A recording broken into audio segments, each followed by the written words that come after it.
Mutually assured destruction. One built systems. The other dismantled them. Neither expected the outcome. She didn't fall in love. She adjusted her defenses. Chapter 1. The summons. My family communicated in 3 ways. Scheduled dinners, passive-aggressive remarks, and financial threats wrapped in expensive stationery. The invitation arrived on a Thursday morning in a cream envelope thick enough to stop a minor bullet. My assistant Carla dropped it on my desk with the same expression people reserved for suspicious packages and unexploded devices. "Your mother's seal is on it," she said carefully. I looked up from a stack of organized crime affidavits. "Did it hiss when you touched it?" Carla pressed a hand dramatically to her chest. "Victoria, I'm serious. That envelope has old money energy. I'm pretty sure my credit score dropped carrying it in here." I snorted softly and reached for it. The Sterling family crest stared back at me in gold embossing. Excessive. Dramatic. Desperately insecure. Just like Marcus Sterling himself. I murmured. "A summons." Carla leaned against the doorway of my office. "Family dinner?" "Yes. You going?" I slit the envelope open with a letter opener sharp enough to qualify as a weapon in several states. "I'd rather be indicted." "That bad?" "You've met my mother." "Once," Carla replied. She looked at me like she was evaluating horse breeding stock. "That means she liked you." Carla barked out a laugh and disappeared toward her office while I unfolded the invitation. Saturday, 7 o'clock sharp. Formal attire required. As though we were attending a royal funeral instead of another Sterling family performance review disguised as dinner. I already knew the agenda. My lack of ambition. My refusal to join Sterling Holdings. My unfortunate disinterest in marrying a wealthy man with the personality of decorative drywall. The classics. Outside my office windows, Washington glowed beneath the fading afternoon light. The Department of Justice building had mostly emptied hours ago, leaving the halls quiet except for distant footsteps and the muted hum of fluorescent lights. I preferred it this way. Silence made room for truth. People revealed themselves eventually. Most couldn't survive quiet without rushing to fill it with lies. I set the invitation aside and reopened the financial files spread across my desk. Shell companies. Offshore accounts. Fraudulent environmental waivers. Hidden transfers routed through charities Patricia Sterling loved parading across magazine covers beside phrases like community impact and ethical leadership. Ethical leadership. That nearly made me laugh. My family's empire was held together with intimidation, bribery, and enough accounting fraud to make a federal auditor develop heart palpitations. And none of them knew I had spent the last 4 years quietly building the case that could destroy them. Not because I hid it particularly well. They simply never asked what I did for a living. That was the funny part. Not haha funny. More existential horror with excellent tailoring. I leaned back slowly in my chair, rubbing tired fingers across my temple. Assistant Attorney General for the Criminal Division. 32 years old. 3 degrees. Summa cum laude. Federal clearance levels that required enough background checks to resurrect my dead ancestors for questioning.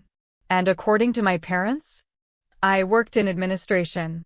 I once spent 11 straight hours coordinating a multinational corruption investigation involving encrypted communications and political laundering networks, only for my father to ask at Thanksgiving if I'd ever considered a real leadership role. Meanwhile, Derek thought EBITDA, earnings before interest, taxes, depreciation, and amortization, was a medical condition. The bar for sons was in hell. A soft knock interrupted my thoughts. Still here. I glanced toward the doorway. Deputy Director Elena Ruiz stood there holding 2 coffees and the exhausted expression of someone surviving entirely on caffeine and federal rage. "You say that every night like it's surprising." "It is surprising," Elena replied, handing me a cup. "Normal people go home." "I've met normal people." Hard pass. She smiled faintly and perched on the edge of the desk. Her eyes drifted toward the open files. You're still digging into Sterling Holdings off the clock. I'm reading. You're building a nuclear weapon in spreadsheet form. Semantics. Elena studied me for a long moment. She was one of the few people in my life who understood the difference between silence and restraint. You know, she said carefully, most people with your family money would have taken the easy route. I stared at the city lights beyond the glass. Yes, I said quietly. That's the problem.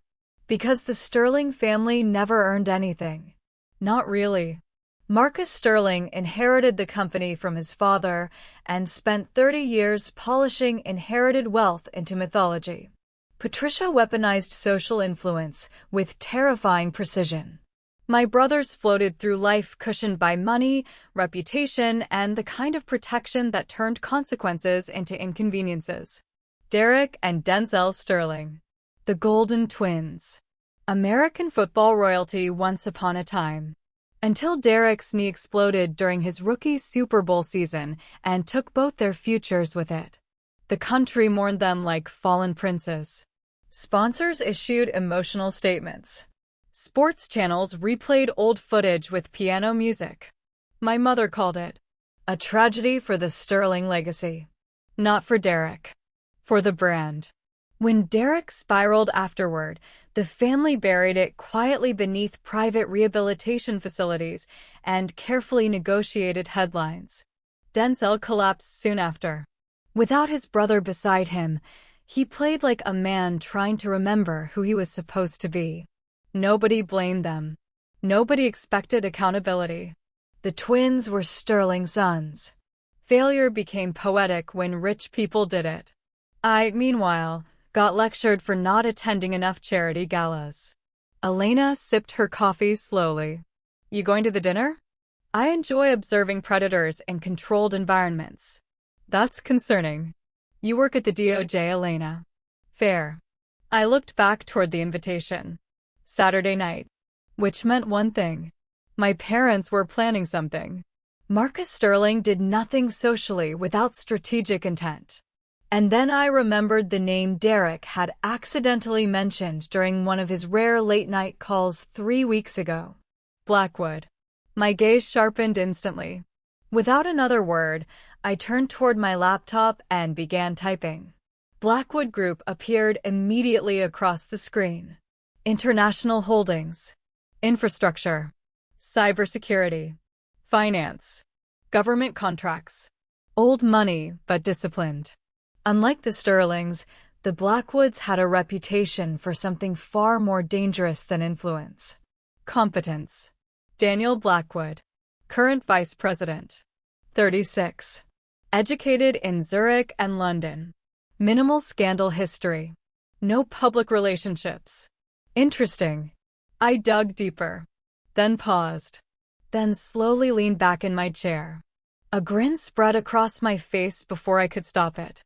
Well, I murmured softly. Elena narrowed her eyes. That expression concerns me deeply. I ignored her. Because Daniel Blackwood had absolutely no interest in women. And my parents were almost certainly planning to parade me toward him like a political peace offering in heels. The laughter hit me suddenly. Sharp. Unexpected. Violent. It burst out of me hard enough to echo through the empty office corridors. Elena nearly choked on her coffee. Jesus Christ, Victoria. Oh, this, I said, wiping beneath one eye as I laughed again. This will be interesting. What did you find? I turned the laptop slightly toward her. She scanned the information. Then blinked once. Then twice. Oh no. Oh yes. A dangerous warmth curled low in my chest now. Because Marcus Sterling thought he was arranging power. But what he was actually doing was walking blindfolded into a room full of people far smarter than him. And then there was Serena Blackwood. CEO. 34. Cold. Precise. Ruthlessly private. Every article described her the same way. Brilliant, untouchable, terrifying. No scandals. No public relationships. No social media presence outside official appearances. No weaknesses visible anywhere. I opened another file. Nothing. Not even rumors. That alone fascinated me. In my experience, truly powerful people leaked eventually. Ego always cracked the walls somewhere. But Serena Blackwood? Nothing. I murmured thoughtfully into the quiet office. Elena folded her arms. I know that sound. That's the sound of curiosity. No, she corrected. That's the sound you make before somebody ends up federally indicted. I closed the laptop carefully and stood, slipping my phone into my coat pocket. Outside, the DOJ building had fallen almost completely silent now. Dark windows reflected back at me as we walked toward the elevators. Saturday night. Sterling family dinner. Blackwood guests. And somewhere beneath all that polished wealth and rehearsed civility, something was about to crack open. I could feel it already. Chapter 2.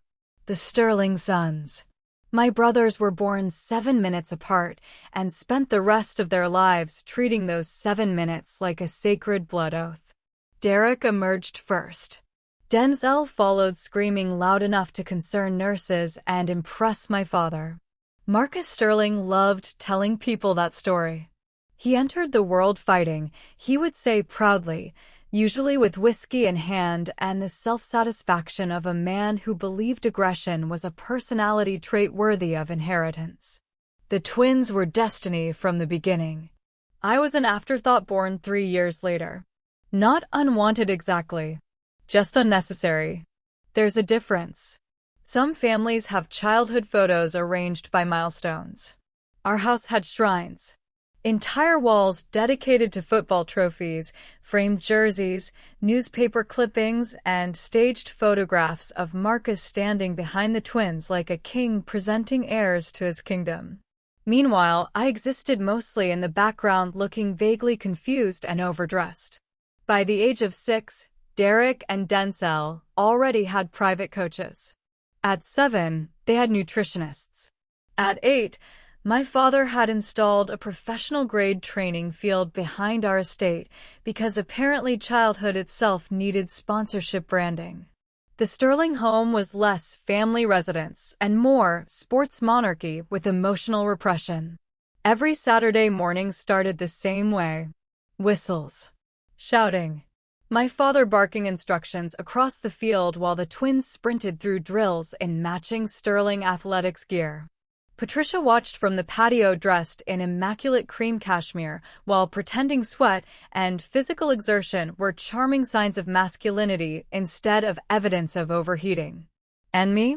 I usually sat beneath the giant oak tree near the western fence with a book in my lap and noise-canceling headphones clamped over my ears. At 9 years old, I discovered 2 things. People were exhausting, and libraries were sacred ground. Victoria. I looked up reluctantly from my book as my father strode across the grass toward me. Even now, decades later, I remembered the shadow his body cast across the pages. You should be out there supporting your brothers. I am supporting them, I replied calmly. Marcus frowned. Reading is not support. It is if I'm researching sports injuries in advance. That earned me the look. The Sterling look. The one usually reserved for tax audits and disappointing stock projections. Even as a child, I had a mouth problem. Specifically, I kept saying true things out loud. Marcus pointed toward the field where Derek had just tackled Denzel hard enough to knock the wind out of him. Your brothers are building discipline. I glanced over. They appear to be building concussions. Patricia nearly dropped her iced tea trying to hide a laugh. Marcus did not appreciate the observation. That happened often. Adults loved intelligent children until the intelligence developed opinions. The twins, meanwhile, floated through childhood wrapped in approval so constant it became oxygen. Teachers adored them. Coaches praised them. Girls followed them around school hallways like romantic backup dancers in a music video nobody asked for. Derek thrived under attention. Denzel absorbed identity from whoever stood closest to him. That dynamic became more obvious as they got older. Derek was charisma. Denzel was attachment. Together, they were unstoppable. Apart? Less impressive. But nobody noticed because wealthy families had an extraordinary talent for editing reality. At 13, Derek broke a school rushing record during a regional championship game. My father hosted a 300-person celebration, afterward complete with live music, catered food, and a fireworks display dramatic enough to concern local wildlife. 3 weeks later, I won first place in a national debate competition. Patricia sent flowers. The card read, "Proud of you, sweetheart." No one attended. Not even me emotionally. I remember standing alone afterward in an empty school auditorium holding my trophy while janitors folded chairs around me. The silence felt familiar already. That was the strange thing about neglect. People imagine it loudly. Cruel words. Slamming doors. Violence. But the worst version is quiet. It's becoming so invisible that eventually you start narrating your own life internally because nobody else seems interested in hearing it. By high school, the twins had become local legends. Recruiters hovered around them constantly. Sports analysts attended games. Articles appeared comparing them to professional athletes before either had graduated. Marcus loved every second of it. Patricia curated their image with military precision. Interview training, public appearances, handwritten thank you cards to sponsors. Nothing about the Sterling family existed without strategic intent, including affection, especially affection. Meanwhile, I discovered something unfortunate during sophomore year. I was very good at reading people, not emotionally, pattern-wise, language shifts, eye movement, contradictions. Behavioral inconsistencies. People lied constantly, and most of them were terrible at it. I started noticing teachers changing tone around wealthy parents, students altering personalities depending on social groups, adults saying one thing while meaning another entirely. The world became a giant unsolved puzzle made of performance and hidden motives. Once you saw it, you couldn't unsee it. At 16, I accidentally informed one of my teachers that the vice principal was embezzling school funds. That was apparently not considered a normal extracurricular activity. My guidance counselor called me intense. My mother called it off-putting. My father called it, "Why can't you just be normal for once?" I considered several answers. Instead, I said, statistically, one child had to inherit critical thinking. That earned me a month-long grounding. Worth it. The twins, naturally, escaped consequences for almost everything. At 17, Derek crashed my father's Aston Martin into a decorative fountain outside a country club while drunk. Marcus paid for repairs before sunrise. The story vanished by noon. Denzel failed 3 classes senior year because he skipped exams to attend a yacht party in Miami. Patricia called the school personally. Miraculously, accommodations were arranged. I once missed curfew by 20 minutes because I stayed late at the library. My father responded like I'd committed treason. That was the Sterling equation. Sons were investments. Daughters were liabilities. Still, despite everything, I loved my brothers once. Or maybe I loved the versions of them that existed before our parents turned them into products. Late at night, when cameras and expectations disappeared, Derek could actually be funny. Dry humor. Reckless observations. The kind of honesty that surfaced only when exhaustion stripped away performance. Denzel was softer than people realized. Anxious. Easily influenced. Desperate to belong somewhere beyond Derek's shadow. But our family rewarded image over self-awareness. So they became what Marcus Sterling needed them to be. Beautiful distractions.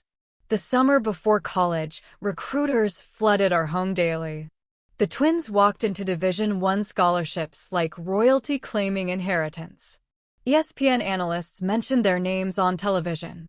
My father looked 10 years younger from pride alone. At dinner the night acceptance letters arrived, Marcus raised a crystal glass toward the twins. To the future of the Sterling legacy. Everyone applauded. Patricia cried elegantly. Derek smirked like a movie star. Denzel looked relieved to still be included. And me? I sat quietly beside them holding my acceptance letter to Georgetown. Full academic scholarship. Triple major pathway approval. Top-ranked recommendations. My mother glanced toward me halfway through dessert.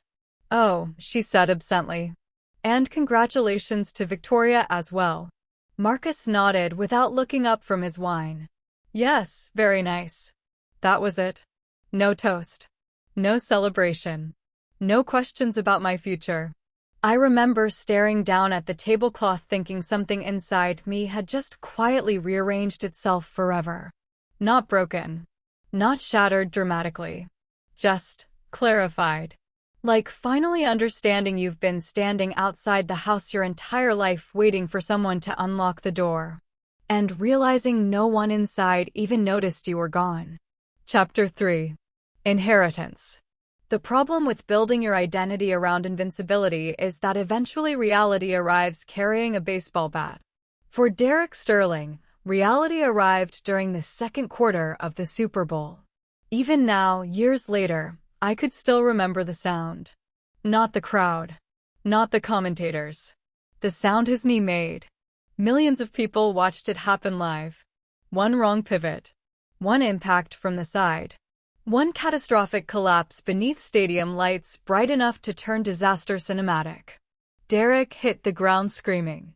And somewhere inside the Sterling estate, my mother dropped a crystal champagne flute onto imported Italian marble. The replay ran for weeks. Sports analysts slowed the footage frame by frame like scholars dissecting a fallen empire. Career-altering injury. Uncertain recovery. Devastating loss.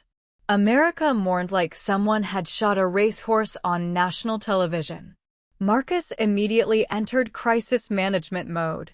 Because grief in wealthy families was rarely emotional. It was logistical. Publicists flooded the hospital before some relatives even arrived. Statements were released. Interviews postponed. Brand representatives coordinated narratives. Patricia stood outside the medical center wearing oversized sunglasses and carefully calibrated heartbreak while reporters photographed her from flattering angles. Our family appreciates the prayers and support during this difficult time. Translation. Control the optics. Always the optics. I arrived at the hospital 14 hours later after a federal internship interview in D.C. Nobody noticed immediately. That was normal. The Sterling family operated like a solar system where attention orbited only around selected planets. I found Denzel first. He sat alone outside Derek's room staring at the floor with bloodshot eyes and trembling hands. You look terrible, I said gently. He glanced up slowly. You always know exactly what to say. I try to keep morale low and expectations realistic. A weak laugh escaped him before his expression cracked again. For a moment he looked younger. Not 22. Not a future football star. Just somebody terrified. They said he may never play again. There it was. Not he may never walk properly again. Not he's in pain. Play. Because football had consumed them so completely that even tragedy translated through the language of performance. I sat beside him quietly. After a long silence, Denzel spoke again. You know what the first thing Father asked the surgeon was? I looked over. Denzel laughed bitterly. How long until he can get back on the field? That sounded exactly right. Marcus Sterling loved his sons fiercely. But only as extensions of legacy. The distinction mattered. Inside the hospital room, Derek looked terrifyingly small beneath all the machines. Athletes aren't supposed to look fragile. The world trains us to see them as monuments instead of people. But there he was. Pale. Sedated. Broken. My mother stood near the window speaking softly with a public relations consultant while my father reviewed sponsorship contracts on his tablet. I watched them both carefully. Neither looked at Derek while discussing him. That told me everything. Marcus finally noticed me standing there. Victoria. Marcus. His jaw tightened slightly at the lack of dad. We had stopped pretending years ago. You missed the press briefing. I assumed ESPN could survive without my insight. Patricia sighed faintly. Must you always sound so cynical? Must everything be treated like a press conference? Silence. That familiar sterling silence. The kind that settled over rooms whenever someone accidentally introduced honesty into the environment. My mother adjusted the sleeve of her cream blazer carefully. The important thing now is protecting Derek from unnecessary stress. Interesting phrasing. Not helping him. Protecting him. From consequences. Questions. Reality. Derek's injury became a national storyline. His recovery became a corporate campaign. Documentaries followed him through physical therapy. Sports brands released emotional advertisements about resilience. Fans flooded social media with support. Meanwhile, Derek himself began disappearing beneath all of it. Pain medication changed him first. Then bitterness. Then rage. Not all at once. Slowly. Like watching cracks spread across glass. He snapped at nurses. Started fights in rehabilitation facilities. Destroyed hotel rooms during away appearances. Marcus buried every incident beneath money and legal agreements. Patricia called tabloids personally. The Sterling machine protected its prince. And Denzel? Denzel began unraveling quietly. Without Derek beside him, he looked unfinished somehow. Like someone had erased half a sentence. Analysts noticed the difference immediately. His game became inconsistent. Hesitant. Sloppy. Commentators tried dressing it up as emotional loyalty. The bond between the Sterling twins is extraordinary. No. One brother was collapsing. The other had never learned how to exist independently. But America preferred prettier narratives.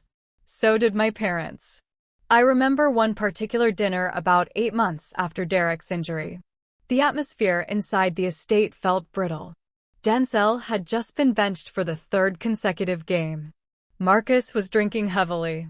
Patricia kept forcing brightness into conversations like she could suffocate tension through sheer social performance. The public still adores you boys, she insisted while cutting into her sea bass with terrifying precision. People admire perseverance. Derek stared blankly into his whiskey. Denzel picked at his food without eating. Then Marcus leaned back in his chair and delivered the sentence that finally shattered whatever remained of that illusion. You both need to stop wallowing. The room went still. Derek looked up slowly. Excuse me. You heard me. Sterling men adapt. Sterling men. Not sons. Not people. Assets. You think I wanted this? Derek snapped. I think self-pity is weakness. And what would you know about any of this? Marcus's expression hardened instantly. The temperature in the room dropped hard enough to frost glass. Patricia intervened immediately. Derek, your father is only trying to motivate you. No, Derek said coldly. He's trying to fix damaged property. That silence afterward felt enormous. Because for the first time in his life, Derek Sterling had spoken an uncomfortable truth directly to Marcus's face. And Marcus hated truth when it wasn't flattering. I watched the entire exchange quietly from the end of the table. Invisible as usual. Then my father turned toward me suddenly. And you? I blinked once. There it was. The ritual redistribution of blame. What about me? You sit there judging everyone while contributing nothing to this family. Interesting. At that exact moment, I was graduating top of my law class, interning with federal prosecutors, publishing academic research in forensic linguistics, sleeping 4 hours a night building an actual future. Meanwhile, one son was drunk before dessert, and the other couldn't complete a sentence without checking Marcus's facial expression first. But yes, clearly, I was the family disappointment. I set down my wineglass carefully. You know, I said calmly, statistically speaking, I may currently be the most functional person at this table. Patricia closed her eyes briefly. Denzel choked, trying not to laugh. Derek barked out something dangerously close to genuine amusement. Marcus looked moments away from cardiac arrest. Your attitude, he said tightly, is precisely why you'll never succeed in this family. And there it was again. That assumption. That the Sterling family was the highest mountain worth climbing. I looked directly at him across the candlelit table. For the first time, I think I truly saw my father clearly. Not powerful. Not brilliant. Just a man so terrified of losing control that he mistook obedience for love. I think, I said softly, we may have very different definitions of success. No one spoke after that. Dinner ended 23 minutes later. I know because I checked. Chapter 4. The Failure Daughter. By the time I graduated from Georgetown, my mother had already introduced me to 12 appropriate men. 12. As though I were a limited investment opportunity nearing market expiration. There had been hedge fund heirs, political sons, startup founders with teeth too white to trust, and one particularly horrifying venture capitalist who described women as long-term lifestyle assets before asking if I played tennis. I told him I preferred forensic interrogation. He did not call again. Tragic. Patricia Sterling viewed my refusal to marry strategically as a personal attack against civilization itself. You are 32 years old, Victoria. I'm aware. I was there for most of it. You joke about everything. No, I corrected calmly. Only the unbearable parts. That conversation happened during a charity gala where my mother wore diamonds large enough to interfere with satellite signals. I remember standing beside her beneath a chandelier the size of a minor dictatorship while wealthy donors floated around the ballroom discussing philanthropy like they'd invented compassion personally. Meanwhile, half their corporations underpaid staff internationally. Nothing says humanitarian quite like exploiting labor across 3 continents before fundraising over champagne. My mother smiled flawlessly at passing guests while speaking through clenched teeth. You make people uncomfortable. Good. Victoria. Mother. Her expression tightened slightly. Patricia hated when I mirrored her tone back at her. It disrupted the illusion of authority. You could have had an extraordinary position within Sterling Holdings. I took a slow sip of champagne. I already have an extraordinary position. A government administration role is not influence. I nearly laughed. There are very few experiences more surreal than being called unambitious while holding federal clearance levels high enough to ruin entire political careers. But again, they never asked. Not really. My family heard selectively.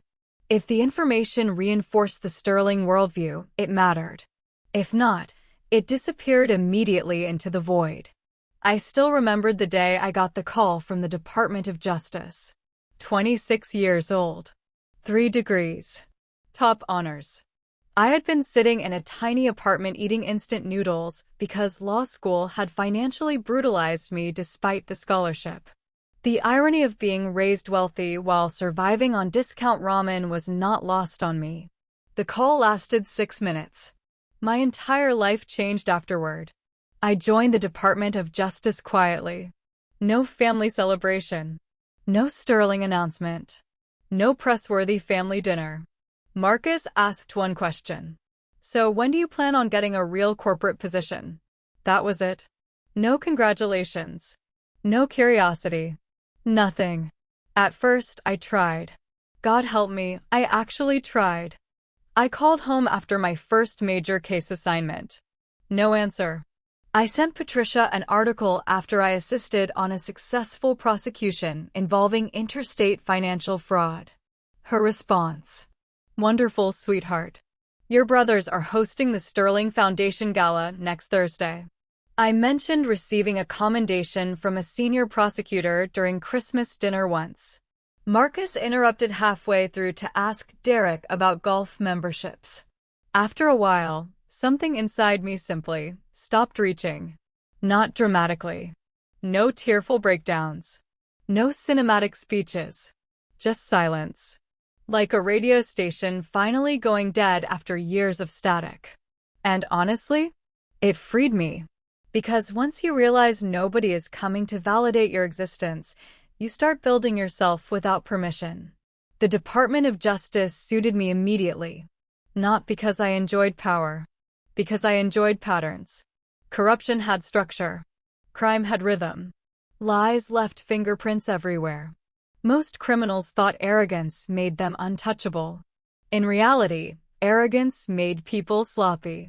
The first major financial crime operation I assisted with collapsed because one executive accidentally changed his email punctuation patterns while lying under federal review. One comma placement. That was all it took. Language fascinated me. People revealed themselves constantly. Especially wealthy men convinced they were smarter than consequences. By 28, I had moved into federal criminal investigations involving organized financial misconduct. By 30, I was leading coordinated task force operations. At 32, I became Assistant Attorney General for the Criminal Division. The youngest in years. Marcus still introduced me at social events as, "My daughter works somewhere in government." Somewhere. Like I processed parking permits in a basement office. Honestly, at a certain point it became performance art. My coworkers found it hysterical. Particularly Elena. "You realize your family accidentally created a supervillain, right?" she asked one evening while we reviewed evidence files. I glanced up from my laptop. That feels dramatic.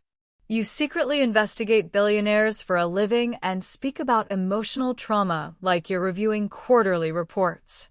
That feels accurate. Elena tossed a granola bar at me. "You're frighteningly calm all the time." I'm not calm. No, I'm heavily organized. That made her laugh hard enough to snort coffee through her nose. The DOJ became the first place in my life where competence mattered more than image. No one cared about family names there. You either performed or you failed. Simple. Clean. Honest. And for the first time, I was surrounded by people who actually saw me. Not as Marcus Sterling's daughter. Not as the cautionary tale. Not as the unmarried disappointment haunting charity galas in designer heels. Just Victoria. Sharp. Capable. Relentless. It terrified my family without them understanding why. Because despite ignoring my career completely, they sensed something changing. Power recognizes power instinctively, even when it refuses to acknowledge it aloud. Marcus especially began watching me differently after I turned 30. Less dismissive. More irritated. As though my refusal to collapse had become personally offensive to him. He invited me to Sterling Holdings headquarters twice over the years. Both times felt like hostage negotiations with complimentary espresso. The building itself stood in downtown Manhattan wrapped entirely in glass and ego. Massive silver lettering stretched across the lobby walls. Sterling Holdings. Beneath it sat employees surviving entirely on caffeine, fear, and human resources violations. The twins occupied executive offices 2 floors above departments they barely understood. Derek handled strategic partnerships. Denzel oversaw brand development. Neither title meant anything. They had assistants for their assistants. At one point, I watched Derek confidently misuse the phrase economic ecosystem during a board meeting while a woman beside him quietly corrected the actual financial projections without receiving acknowledgement. Classic Sterling dynamics. Men performed. Women repaired. During my second visit, Marcus brought me into his office overlooking the city's skyline. Everything about the room screamed generational wealth trying too hard. Dark oak shelves. Imported scotch. Leather chairs nobody sat in comfortably.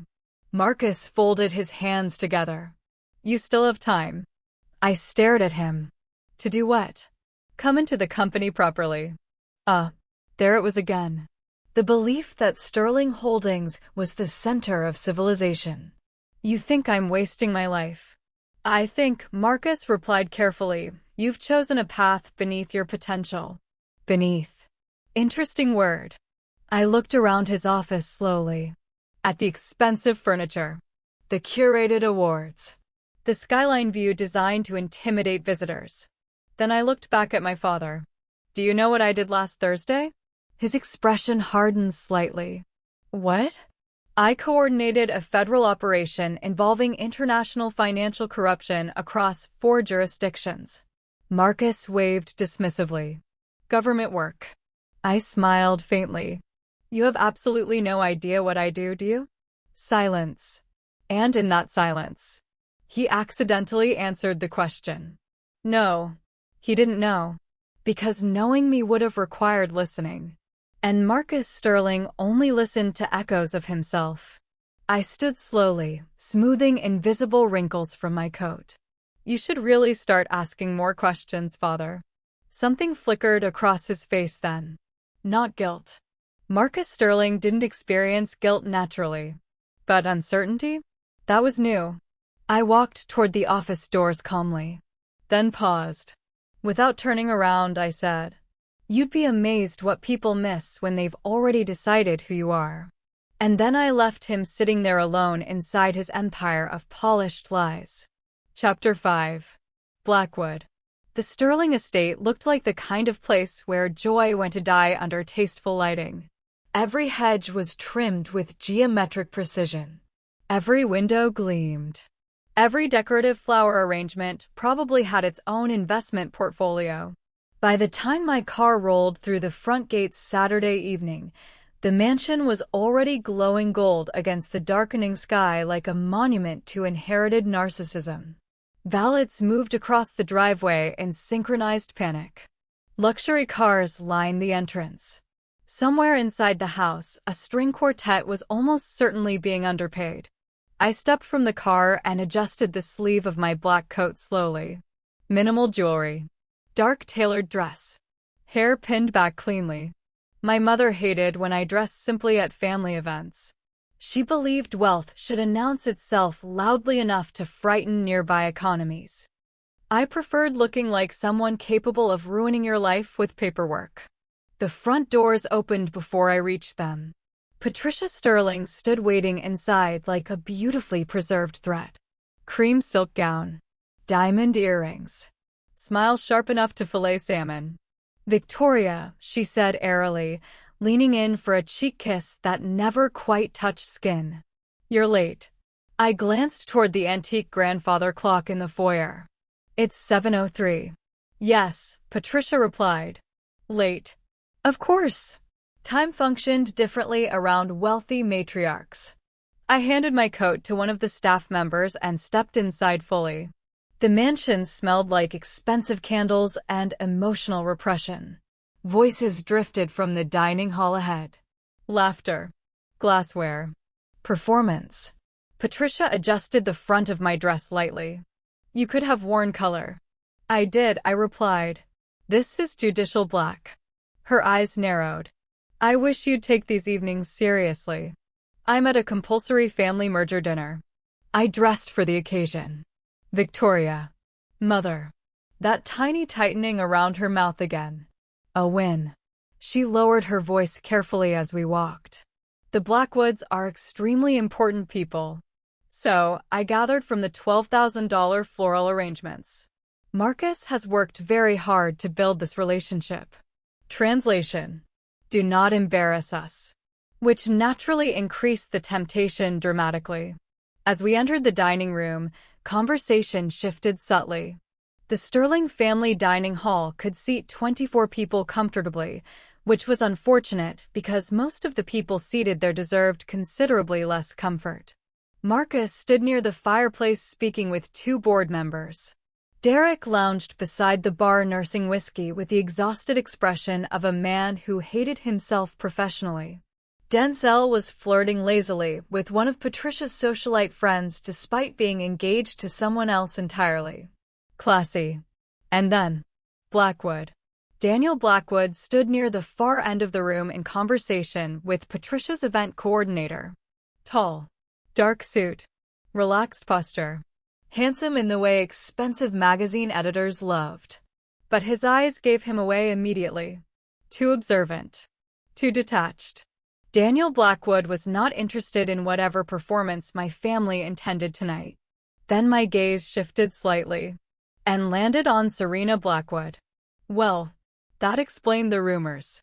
She stood near the windows overlooking the gardens, one hand wrapped around a champagne glass untouched long enough to become symbolic.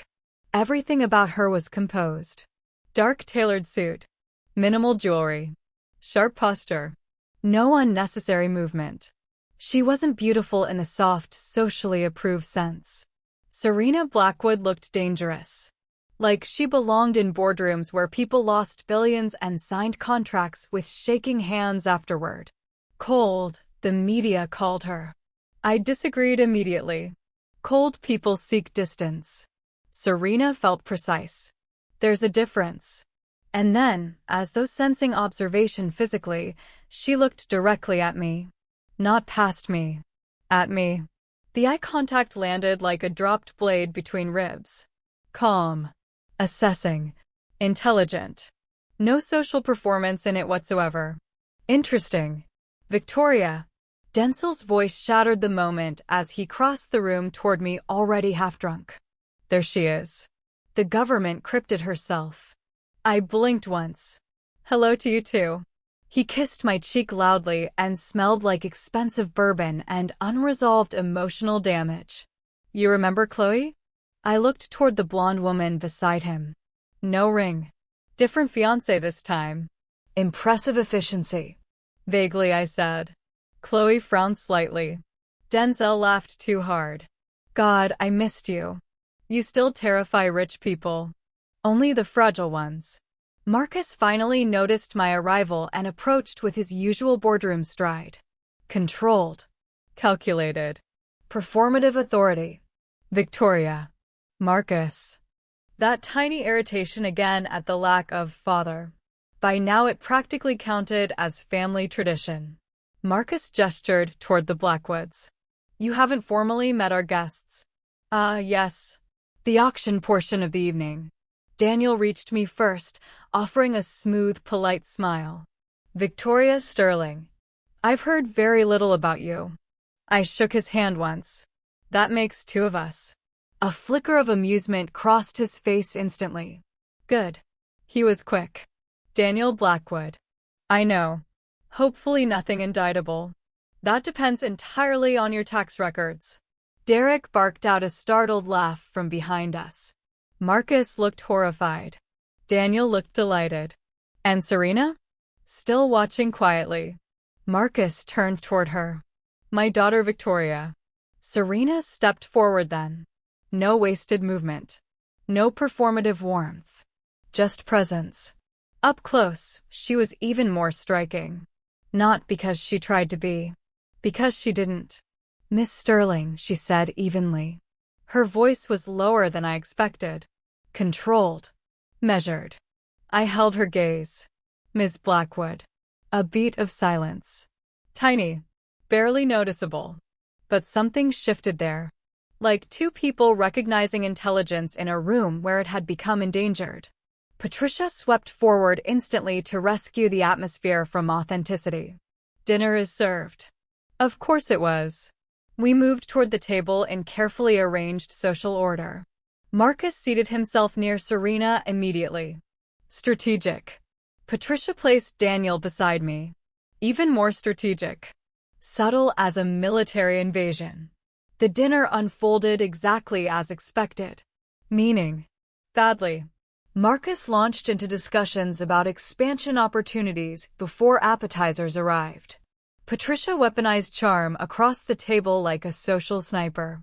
Derek drank steadily. Denzel flirted recklessly. Daniel looked increasingly entertained by the entire disaster. And Serena? Observed. That was the thing about her. She listened more than she spoke. Most powerful people interrupted constantly because they mistook volume for dominance. Serena allowed silence to work for her instead. Which meant every word she did say landed harder. The Singapore acquisition was aggressive, Marcus said proudly midway through dinner. But necessary. Serena dabbed her napkin lightly against her mouth. It also triggered 3 regulatory investigations. The table quieted instantly. Marcus smiled tightly. Temporary complications. Regulatory bodies rarely enjoy being bypassed. So she did know. Interesting. Marcus pivoted quickly. The Blackwood Group has always operated more conservatively. Daniel nearly inhaled champagne incorrectly. Serena's expression did not change. We operate legally, she corrected. And there it was. The first knife. Tiny. Elegant. Precise. I lowered my wineglass slowly to hide my amusement. Across the table, Serena noticed. Her gaze flicked briefly toward me. Sharp. Knowing. She had caught the reaction. Good. The conversation stumbled onward. At one point, Patricia steered things aggressively toward marriage and legacy. Because subtlety had apparently died before dessert. The merging of powerful families creates stability, she said smoothly. Shared values matter. Daniel looked moments away from climbing out the nearest window. I took pity on him. Rare condition. Enjoy it while it lasts. Shared values are important, I agreed calmly. Patricia brightened instantly. Yes, exactly. I sipped my wine. Personally, I value honesty, emotional regulation, and basic financial literacy. Denzel choked on his drink. Derek burst out laughing openly. Marcus looked ready to legally disown me using the butter knife. Daniel pressed his lips together violently, trying not to smile. And Serena Blackwood actually smirked. Tiny. Brief. Gone almost immediately. But I saw it. That changed everything. Because women like Serena Blackwood did not waste expressions accidentally. Dinner finally ended 2 exhausting hours later. Guests drifted toward the terrace for drinks, while Patricia orchestrated social positioning like a battlefield commander with pearls. I escaped quietly toward the eastern balcony overlooking the gardens. Cold night air hit my skin instantly. Finally. Silence. For a few precious moments, I stood alone beneath the dark sky listening to distant fountain water and muffled laughter from inside. Then a voice behind me said, "You're the only honest person at that table." I turned slowly. Serena stood in the doorway, one hand resting lightly against the frame. No champagne now. No audience either. Interesting. I leaned slightly against the balcony railing. You're the only person there who asked direct questions. A pause. Then Serena stepped beside me overlooking the gardens below. Up close, the silence between us felt strangely unforced. Not awkward. Measured. Like both of us understood conversation did not require performance every 3 seconds. The Sterling family is ambitious, she said finally. That was diplomatic enough to deserve federal recognition. I smiled faintly. That's one word for it. And what word would you use? I looked out toward the darkness beyond the estate. Hungry. Serena studied me carefully then. Not flirtation. Assessment. Like she was trying to solve something. You don't seem particularly attached to the Sterling image. No, I said calmly. I prefer reality. It's usually more interesting. For the first time all evening, Serena looked genuinely intrigued. And somewhere deep beneath all the sarcasm and careful control, something quietly shifted. Chapter 6. Due diligence. 3 things happened the Monday after the Blackwood dinner. First, Patricia Sterling sent me an arrangement of white roses large enough to qualify as botanical intimidation. Second, Derek called me before noon already drunk. And third, Serena Blackwood requested a private meeting. Naturally, that was the one that interested me most. I stared at the email on my office monitor while Carla hovered nearby pretending not to be invested. She requested you personally? Carla asked. Yes. At her office? Yes. Carla slowly lowered herself into the chair opposite my desk, like someone preparing to hear classified information. You know, people online call her the Iron Widow of Wall Street. That sounds medically concerning. She once tanked a merger in 12 minutes because a CEO lied about labor conditions. I looked up mildly. Only 12. Carla pointed at me dramatically. That attitude right there is why you attract dangerous women. I returned my attention to the email. The wording was concise, professional, controlled. No wasted language. Ms. Sterling, I'd like to discuss a matter regarding potential intersections between Blackwood Group and Sterling Holdings. My office has availability Tuesday at 6 p.m. Serena Blackwood. No unnecessary politeness. No social decoration. God, it was refreshing. Most wealthy executives wrote emails like they were auditioning to become motivational LinkedIn posts. Serena wrote like someone who valued time enough not to strangle it unnecessarily. Should I be worried? Carla asked. Always. That wasn't comforting. I wasn't comforting you. Carla sighed heavily. If you disappear into corporate espionage marriage politics, I'm legally allowed to become your dramatic whistleblower assistant. Noted. My office phone buzzed. Derek. I considered ignoring it. Then morbid curiosity won. Victoria, I answered. Little sister. Yep. Definitely drunk. What national emergency prompted this interaction? I need a favor. Of course he did. The Sterling men only contacted people emotionally when they needed something fixed. I leaned back in my chair slowly. What happened? A pause. Then, nothing happened. Interesting. That meant something catastrophic had absolutely happened. Derek. Another silence. Then lower this time. The company's being audited internally. My expression sharpened instantly. By whom? Outside consultants. Not good. Internal audits meant pressure somewhere. Regulators. Investors. Or panic. Probably all three. And why are you telling me this? A bitter laugh crackled through the line. Because unlike the rest of us, you actually know how the world works. That startled me enough to say nothing for a moment. Derek exhaled heavily. You ever get tired of being the smartest person in the family? All the time. You know what the worst part is? I rubbed lightly at my temple. I suspect you're about to tell me. We used to think you were the failure.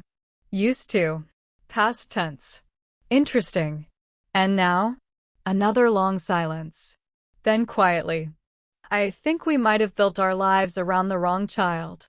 The line disconnected before I could answer. I sat motionless for several seconds afterward. That conversation lingered unpleasantly beneath my ribs all afternoon. Because Derek almost never spoke honestly. Not sober. Not emotionally. And certainly not about family dynamics. Which meant something inside Sterling Holdings was beginning to crack. Good. About time. By 6 the next evening, Manhattan had dissolved into silver rain and reflected headlights. The Blackwood Group headquarters stood 12 blocks from Sterling Holdings. Same city. Entirely different energy. Sterling Holdings screamed wealth. Blackwood headquarters whispered control. Dark steel. Minimalist architecture.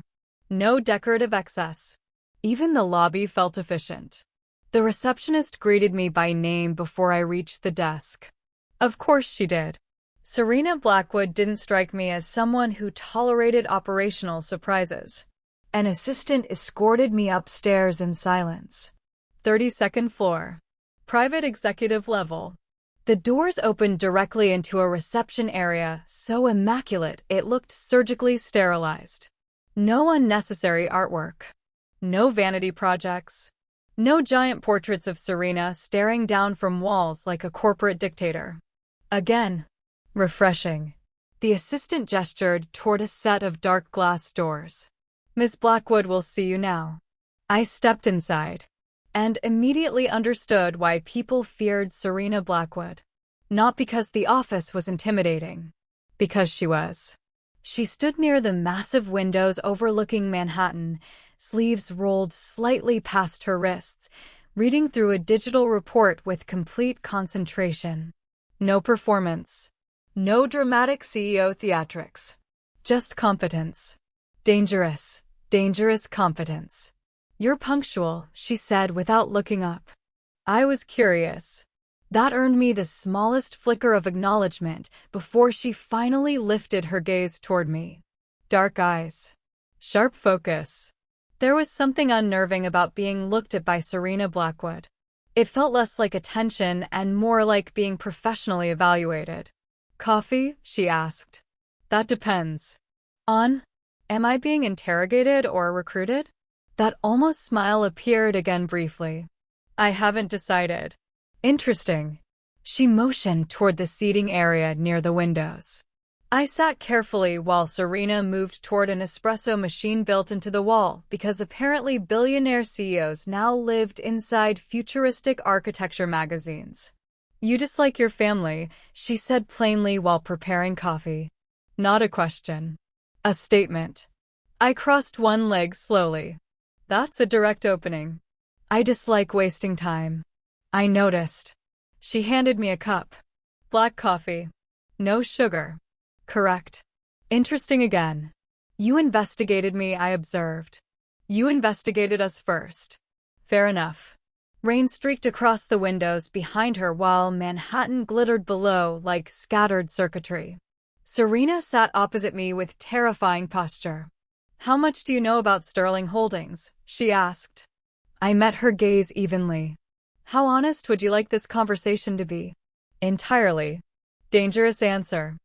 I studied her carefully. No hesitation. No visible fear.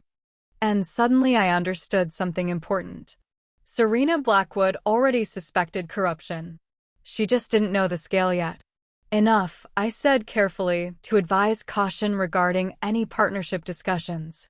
Because my family mistakes invulnerability for business strategy. Serena watched me quietly. You speak about them like an outside observer. That tends to happen when people spend 20 years treating you like furniture. Silence settled briefly between us. Not uncomfortable. Measured. Then Serena asked the question I'd been waiting for. What exactly do you do for the Department of Justice? There it was. Finally.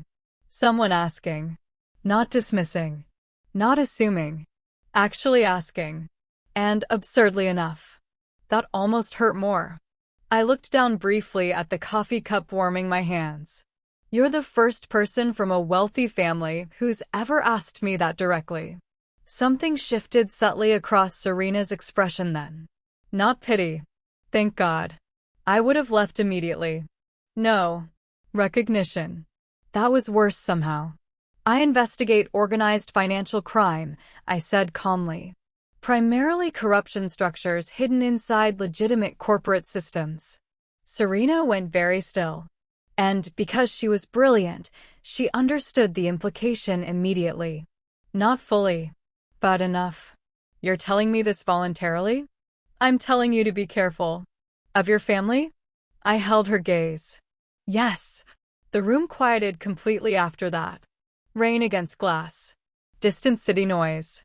Two women sitting across from each other, surrounded by truths neither was fully saying aloud. Then Serena leaned back slightly. And here I thought the Sterling dinner was merely emotionally exhausting. I laughed unexpectedly. Actually laughed. The sound startled both of us a little. There's still time, I said dryly. Things could absolutely become federally catastrophic. That earned me a real smile this time. Small. Sharp.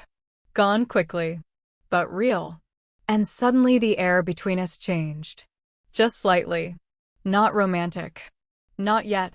But awareness had entered the room now. The dangerous kind. The kind that starts when two intelligent people realize they may finally have met someone capable of seeing them clearly. Chapter 7. Controlled Demolition.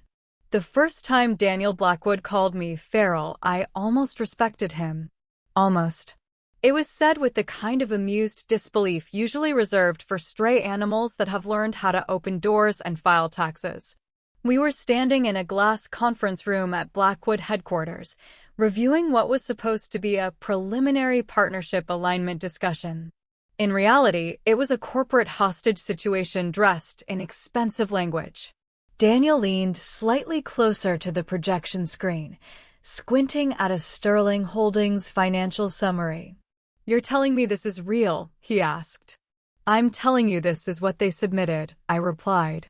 He blinked slowly. "This looks like a crime wearing a suit. Correct?" Daniel turned toward me. "You always speak like this?" "Like what?" "Like you've already testified and are just waiting for everyone else to catch up." I considered that. "Have it." A beat. Then he laughed under his breath. "Farrell." "Careful," I said mildly. "I bite corporations." "I believe it." And that was the beginning of it. Not trust. Not friendship in any sentimental sense. Something more dangerous. Shared sarcasm under pressure. The kind that forms when two people realize the situation is absurd enough that laughter becomes the only rational response. By the end of the week, I had stopped calling what I was doing research. That was too gentle a word. This was excavation. Controlled, careful, legally shielded excavation. And what I found inside Sterling Holdings was not a company. It was architecture built on lies. Offshore accounts appeared first. Dozens of them. Layered across jurisdictions like a financial nesting doll designed by someone who hated transparency as a concept. Funds moved through subsidiaries with names so boring they almost felt intentional.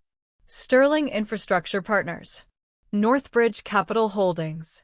Hawthorne Trade Services. Each one cleaner on paper than the last. Each one further removed from anything Marcus Sterling would ever admit to understanding.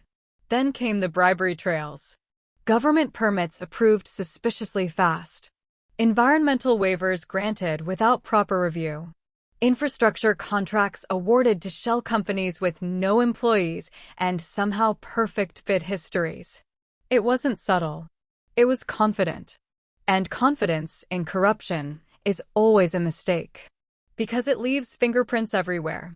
Elena leaned over my desk one afternoon, scanning my screen. "You're not building a case," she said slowly. I didn't look up. "Correct. You're building an extinction event." "That feels dramatic." "It's accurate." I scrolled further. Emails. Transfer logs. Internal memos. One chain made even Elena pause. "Wait," she said sharply. "Is that a sitting minister?" "Yes." "And Sterling paid him directly?" "In 3 installments and a charity donation disguised as a youth development grant." Elena exhaled. "That's bold." "Sloppy," I corrected. She glanced at me. "Sloppy is dangerous at that level."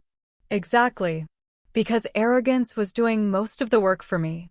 Marcus Sterling had always believed influence could replace accountability. He had mistaken silence for immunity. And now every quiet assumption he had built his empire on was starting to unravel thread by thread. The second phase began when I found the reports. Environmental compliance audits. Or at least, what were supposed to be audits. Entire sections had been duplicated across years with minor date changes. Same wording. Same conclusions. Same signatures. Only the timestamps changed. Someone had been recycling compliance like it was a costume. Daniel called me during this phase. "I have a question," he said without greeting. "That's ominous." Is it normal for billion-dollar corporations to have accounting structures that look like they were designed by someone actively trying to confuse God? No. A pause. I thought not. I leaned back in my chair. "What did you find?" A rustle of papers. Then Daniel, quieter. "Serena's delaying everything." That caught my attention. "Explain." "She's pushing back every merger timeline discussion. Asking for additional review periods. Requesting third-party verification. She's stalling." "Yes." I looked at the data still open on my screen. And something clicked into place. Serena Blackwood didn't stall for politics. She stalled for precision. Which meant she had smelled something. I closed the file slowly. "Daniel," I said carefully, "your sister doesn't delay things unless she believes something is wrong." "I know." A beat. She hasn't told me what yet. Of course she hadn't. Serena Blackwood did not speculate. She verified. Then acted. By the time I met Serena again in person, the tone between us had shifted. Subtly. Dangerously. Not warmer. Sharpened. She stood in her office overlooking Manhattan again, but this time the atmosphere felt heavier. Less observational. More surgical. You've been busy, she said without turning. That depends on your definition of busy. I define it as uncovering 7 offshore entities tied to your family in under 48 hours. I paused. Interesting. So, she already knew that much. I stepped further into the room. You're tracking my work. I'm tracking your findings. That distinction mattered. Serena turned finally, eyes locking onto mine. There are inconsistencies in Sterling Holdings' compliance records, she said. That's one word for it. I've seen fraud before, she continued evenly. This doesn't resemble standard corporate misconduct. What does it resemble? Serena held my gaze. Containment. Silence stretched between us. That was not a casual word. Containment meant awareness. Intent. Control. It meant someone knew what they were hiding and had built systems specifically to prevent discovery. You're saying they're aware they're vulnerable, I said slowly. I'm saying, Serena corrected, they behave like people protecting something already at risk. That landed differently. Heavier. Because she was right. Marcus Sterling didn't act like someone confident in innocence. He acted like someone accustomed to managing exposure. Serena stepped closer to the glass desk between us. I want full transparency on what you've found, she said. No. That stopped her. Not dramatically, but cleanly. A pause. Then, no. I'm not sharing an active federal investigation file with a corporate CEO. Her expression didn't change, but something in her eyes sharpened. You're not here as a corporate liaison, she said quietly. No. Another beat. Then she nodded once. Accepting it. Adjusting. That was what made her dangerous. She adapted without ego. Then I will proceed independently, she said. You already are. A flicker of something almost like approval crossed her face. Good. I studied her carefully. You don't trust them. No, she replied immediately. Not hesitation. Fact. Why? Serena's gaze drifted briefly toward the city outside. Then back to me. Because systems like this don't stay clean without effort, she said. And Sterling Holdings has too many clean surfaces. That was the most honest thing I had heard all week. Behind us, Manhattan moved like a living grid of lights and hidden machinery. 2 empires. One already cracking beneath invisible pressure. And neither of us fully saying the same thing aloud yet. But both of us feeling it. Controlled demolition had already begun. We were just watching the first fractures appear in real time. Chapter 8. The Ice Queen of Manhattan. People liked to imagine power as loud. Boardrooms erupting in applause. Glass ceilings shattering on cue. Men in expensive suits speaking over each other until someone wins by volume. That was not my experience. Power in my world was quiet. It lived in decisions made before sunrise. In contracts reviewed at midnight. In consequences delayed just long enough to feel like mercy. And most importantly, in isolation. I arrived at Blackwood headquarters before the city fully woke. The building didn't greet me. It never needed to. Glass, steel, silence. A structure designed to reflect everything and reveal nothing. The elevator ascent was always the same. 32 seconds of controlled detachment. No interruptions. No softness. No excuses. By the time the doors opened onto the executive floor, I had already become what everyone expected me to be. Serena Blackwood, CEO. Ice Queen of Manhattan, according to journalists who had never survived a negotiation in their lives. I preferred the term, operationally precise. It implied function rather than personality. Personality was a liability most people could not afford. My office was waiting exactly as I left it. Minimalist. Clean. Intentional.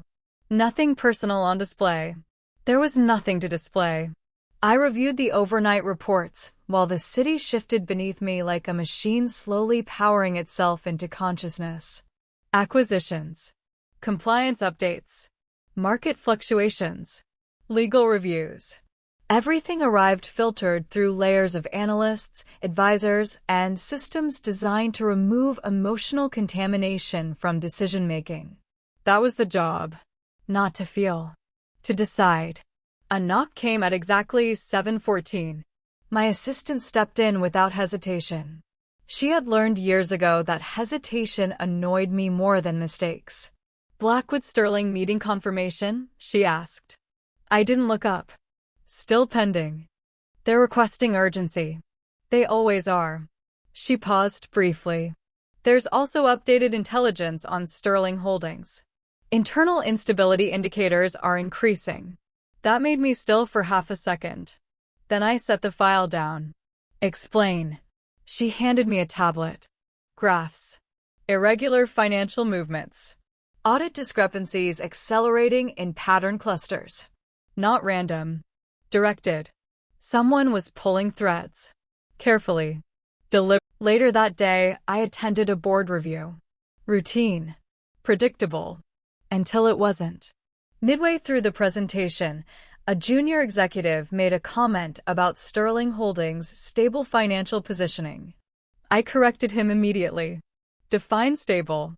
He hesitated. "Consistent earnings." "That is not stability," I said calmly. "That is surface-level compliance with expected reporting standards." The room shifted slightly. I noticed it. Of course I did. Power always reacts to precision. But my attention was not on them. It drifted instead. Back. To her.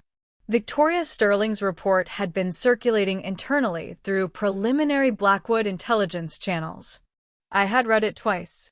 Not because I needed to. Because I had wanted to. A habit I did not appreciate. There was a line in her work that stayed with me longer than expected. A pattern analysis note on financial misalignment.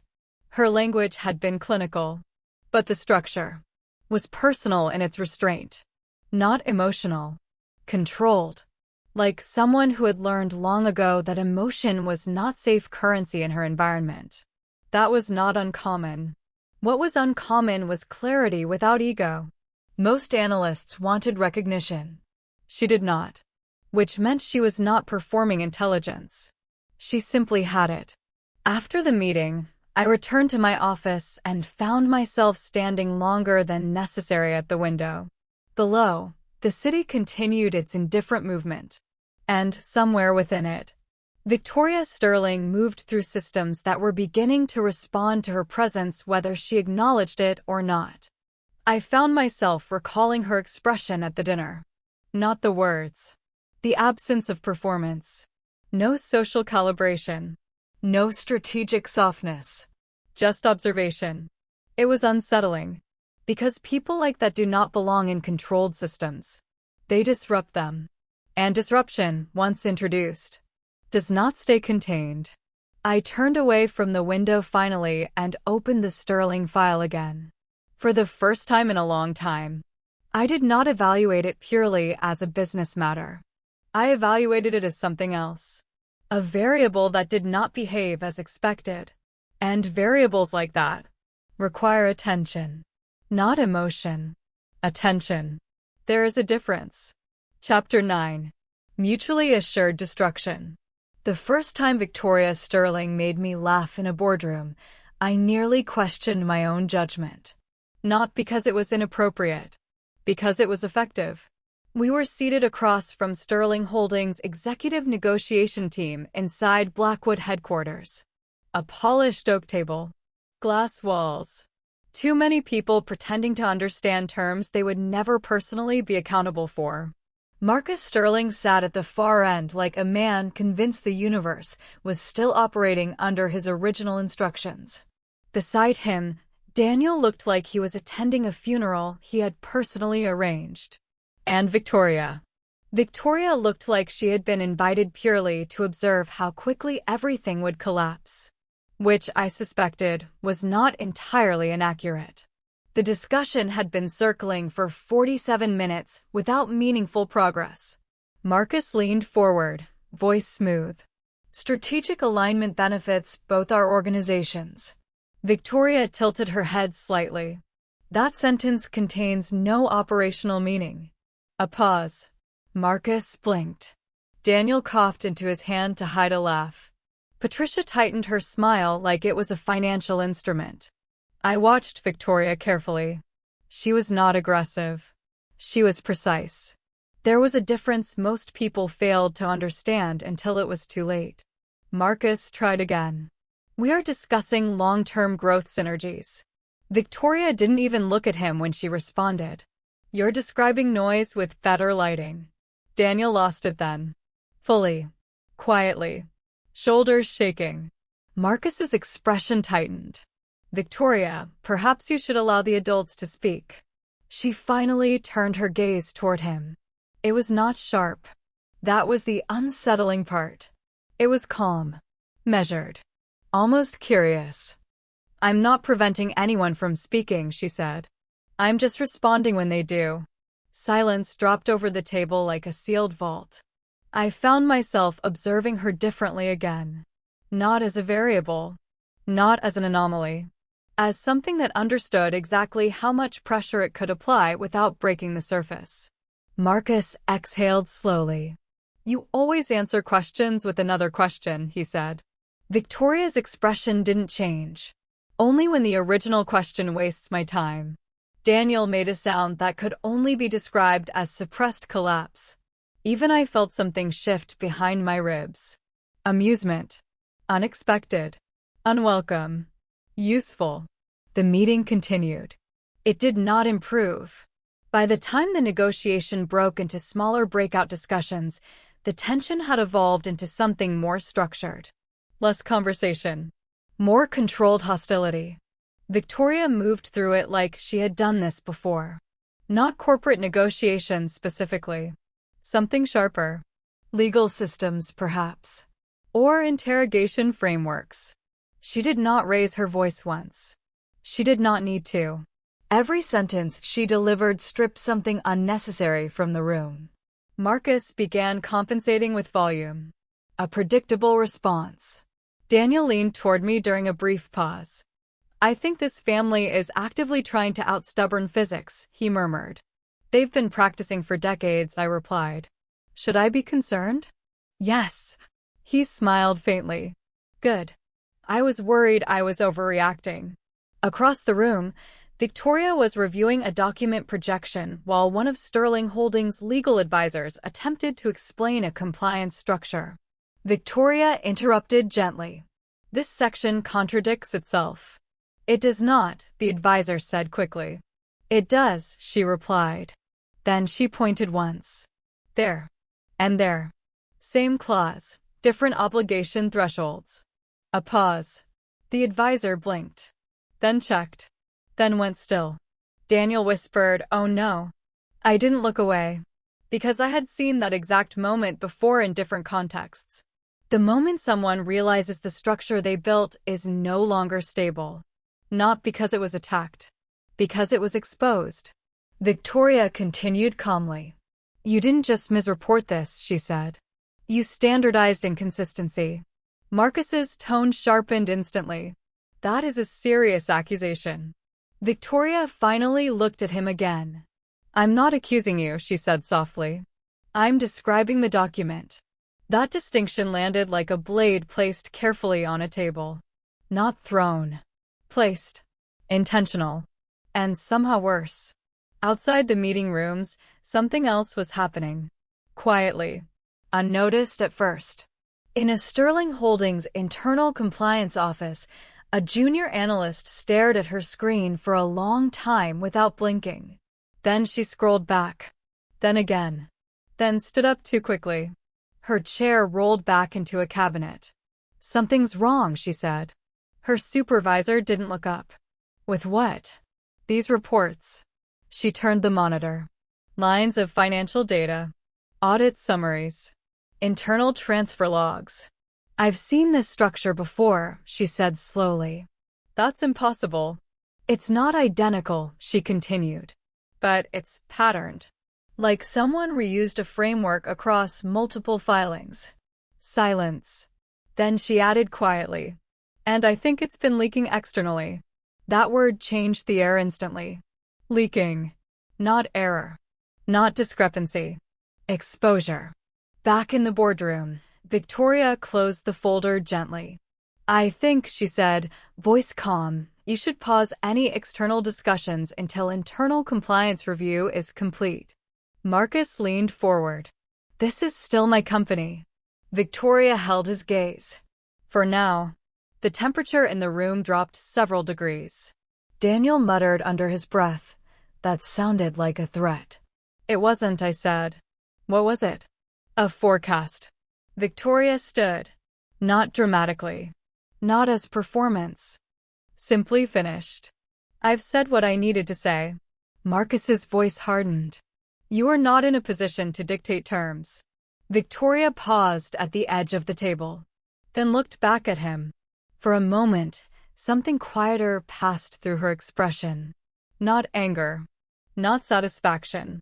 Something closer to inevitability. I never needed to dictate anything, she said. I only needed to observe long enough.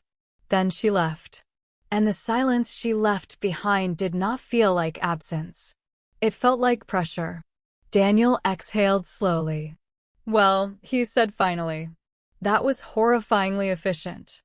I didn't respond immediately, because I was still processing something I did not like naming yet. Victoria Sterling was not escalating conflict. She was revealing structure. And structures, once seen clearly, tend not to survive observation for long.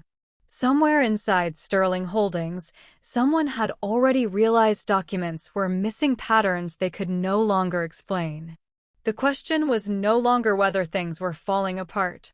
Only how far the fracture had already spread before anyone admitted it out loud. Chapter 10. The Watcher. It starts the way most collapses start in powerful families. Not with confrontation. With pattern recognition. Marcus Sterling noticed it first, of course. He always did. He didn't accuse. That would have required certainty. Instead, he watched. Colder dinners. Shorter questions.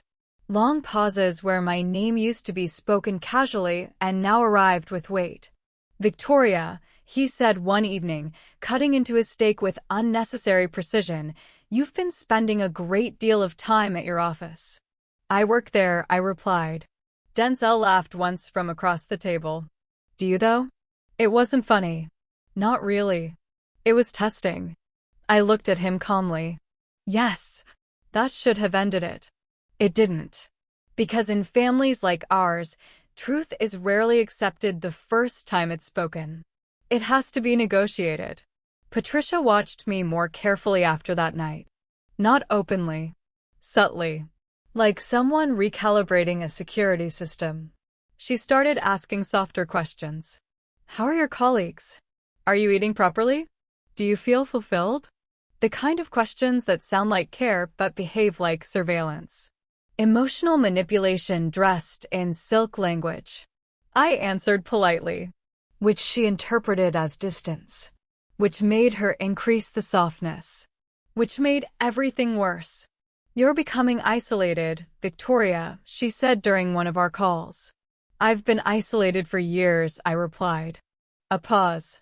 Then her voice shifted slightly. You know we worry about you. That sentence always meant the same thing in Sterling vocabulary. You are no longer controllable in the way we prefer. Marcus changed next. He stopped inviting me to speak at all. At dinner, I became background noise. A presence rather than a participant. The watcher. Appropriate. Because that is what I was now. Watching everything. Collecting everything. Timing everything. And, more importantly, deciding when not to move. Because I understood something my family still did not. If I acted too early, they would adapt. They would bury evidence deeper. Rear out systems.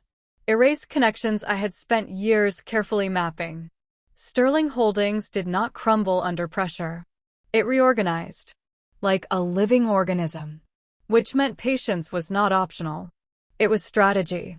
Still, pressure has a way of making itself known. Denzel was the first to break the surface. It happened at a charity function. One of Patricia's carefully curated evenings where wealth pretended to be generosity for 5 hours.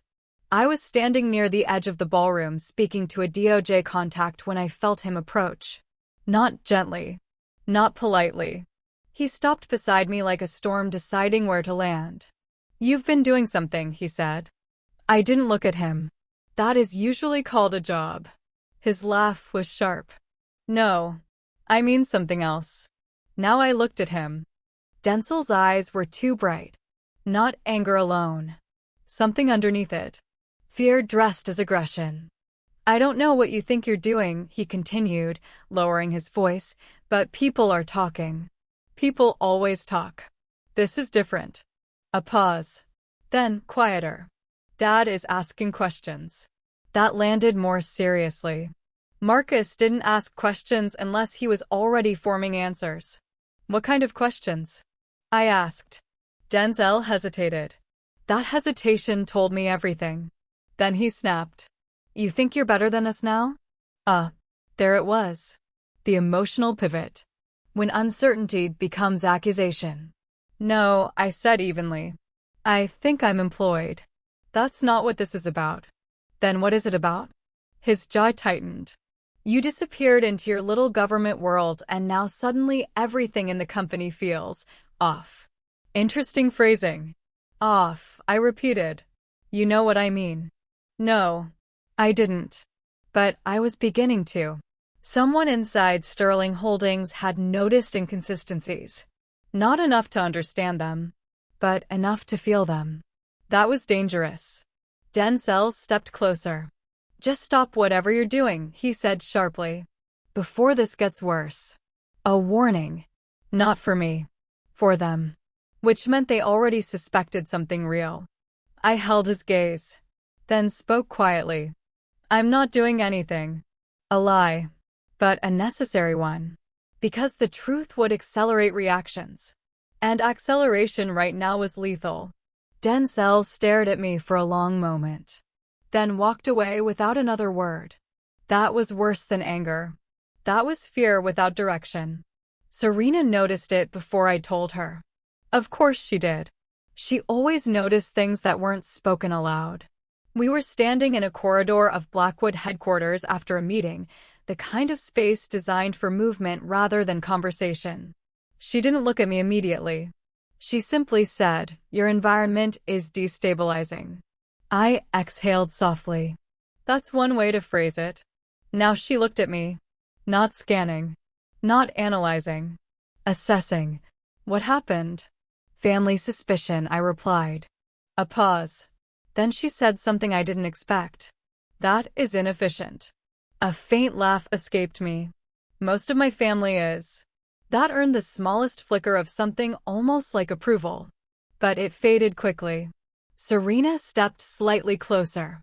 "You're under increased scrutiny." "Yes." From multiple directions. "Yes." Her expression tightened slightly. Not emotionally. Strategically. "That introduces risk," she said. "I am aware." Another pause. Then, "Do you require support?" The question landed strangely. Not because it was warm. Because it was direct. People like Serena Blackwood did not offer vague reassurance. They calculated involvement. I studied her for a moment. "No," I said. A beat. Then softer. "But I appreciate the offer." That changed something subtle in her posture. Barely visible. But there. A recalibration. Like she had expected refusal but not dismissal. And perhaps, not distance. She nodded once. "Be careful," she said. Not advice. Not concern. A directive disguised as neutrality. And then she added, almost as an afterthought. "If your position becomes compromised, I will adjust accordingly." That should have sounded cold. It did. But underneath it, was something else. Commitment in its most restrained form. Later that night, I replayed the day's events in my office alone.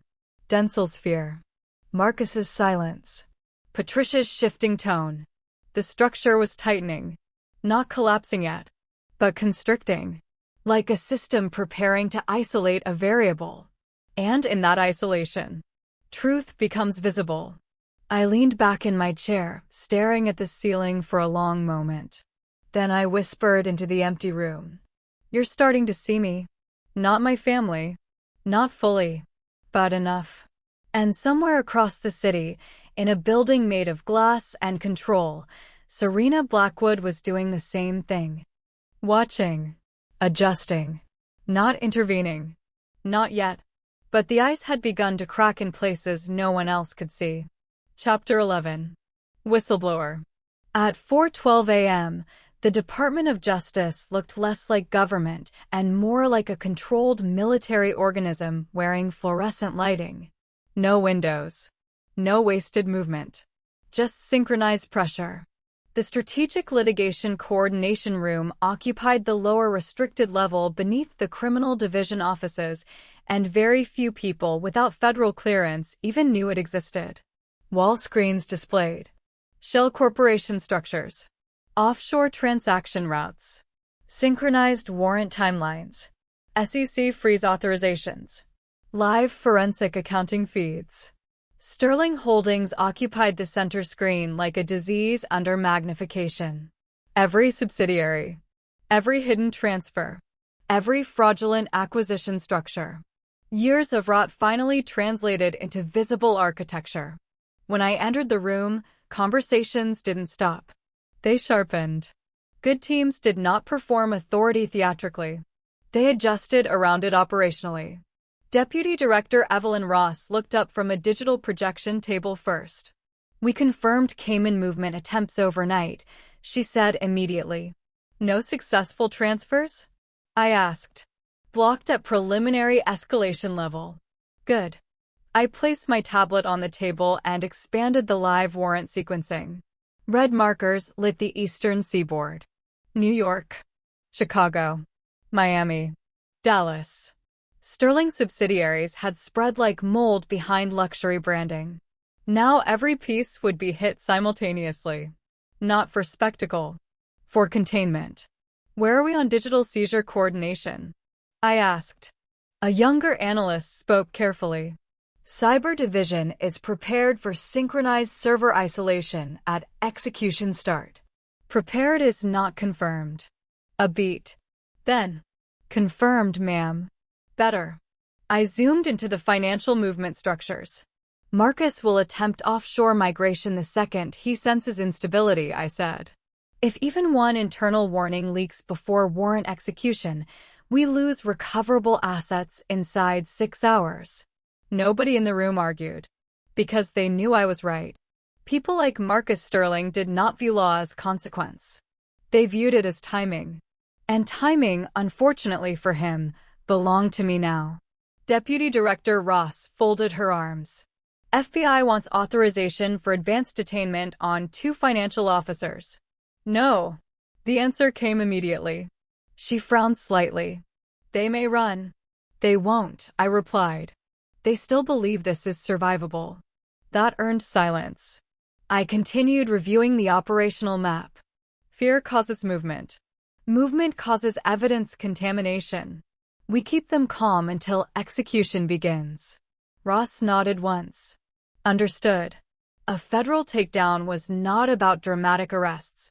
It was about preserving structural integrity long enough to remove every escape route first. Raids were theater. Asset control was war. I looked toward the SEC liaison team. Freeze timing. Simultaneous with indictment unsealing. Too late. The room shifted slightly. I pointed toward the screen. If market panic begins before freeze confirmation, external liquidation attempts accelerate internationally. I want injunctions activated 90 seconds before public release. The SEC attorney stared at me briefly, then slowly nodded. Understood. Good. Nobody here had room for ego anymore. Not with this scale of exposure. Sterling Holdings was no longer a corruption investigation. It had crossed into institutional contamination. And if handled poorly, it would damage far beyond one corporation. I straightened slightly. Media exposure protocols? Deputy Communications Director Hale answered. We've contained leaks so far. So far is temporary language. He looked mildly insulted. I ignored it.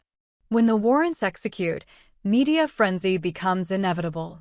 I want public framing controlled before Sterling legal teams establish victim narratives. Hale adjusted his glasses. We're drafting statements. No corporate language, I said immediately. No irregularities. No compliance concerns. I met his gaze directly. This is fraud. Organized financial conspiracy. Bribery. Obstruction. Say it correctly. A pause. Then, yes, ma'am. The room returned to movement. Efficient. Focused. Cold. Exactly how it needed to be. I stepped back from the table briefly, reviewing the operational clock ticking quietly in the upper corner of the central screen. 32 hours until execution. Years of evidence. Years of observation.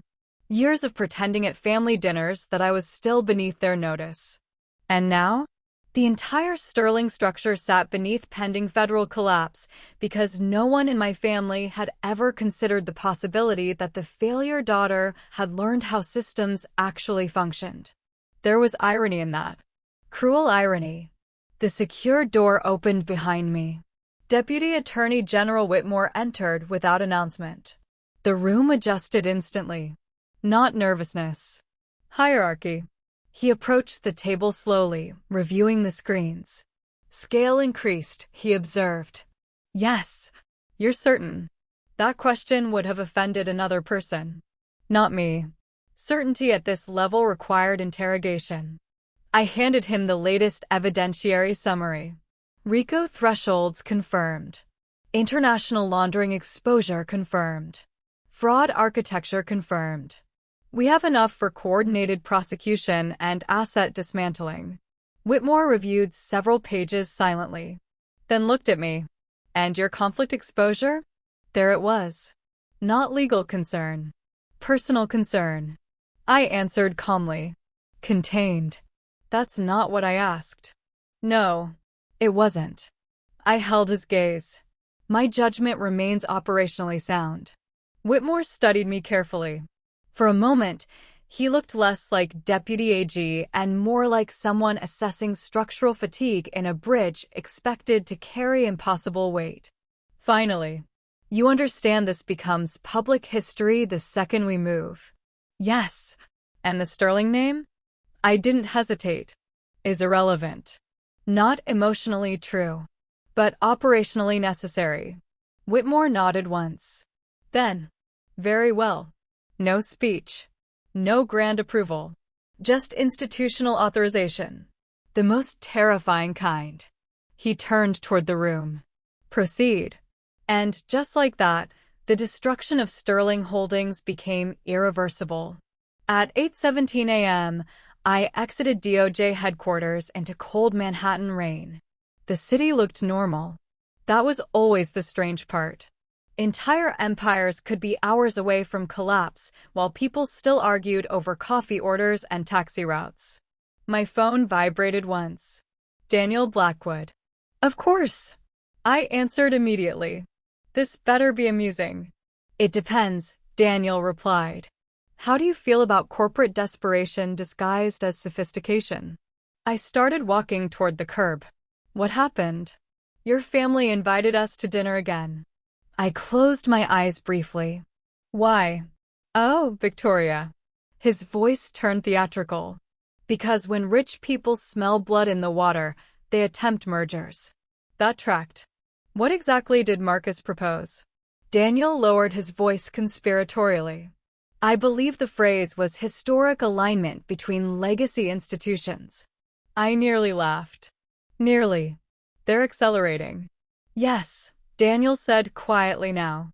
Which means something scared them. Not yet. but instinct was beginning to whisper through the cracks. And Marcus Sterling had built his entire life reacting to instinct faster than morality. "Serena?" I asked. A pause. Then Daniel sighed dramatically. "Unfortunately for everyone involved, my sister has started asking terrifyingly specific questions." That made me slow slightly. "What kind of questions?" "The kind usually asked by people who already know the answer and are testing whether you lie to them." That sounded exactly like Serena. Daniel continued. "She requested 6 years of Sterling acquisition records from Legal Review this morning." "Interesting. Very interesting." "And?" I asked. And he replied carefully, "I think she believes your family is attempting to use Blackwood Group as structural insulation." Because they were. Marcus would never say it directly, but Sterling Holdings needed legitimacy now. Needed association. Needed the perception of stability before the market sensed weakness. Too late. The collapse was already moving beneath the surface. They just couldn't feel the floor cracking yet. Daniel's voice lowered slightly. "There's something else." "Go on." "She asked about you." That sharpened my attention immediately. "In what context?" Another pause. Then, "She asked why someone with your intelligence continues attending Sterling family functions voluntarily." Silence. Rain slid down the side of a passing black car like spilled ink. "What did you tell her?" "The truth." Dangerous answer. Which was, that nobody survives your family by accident. That stopped me entirely. For a moment, Manhattan noise faded into distance.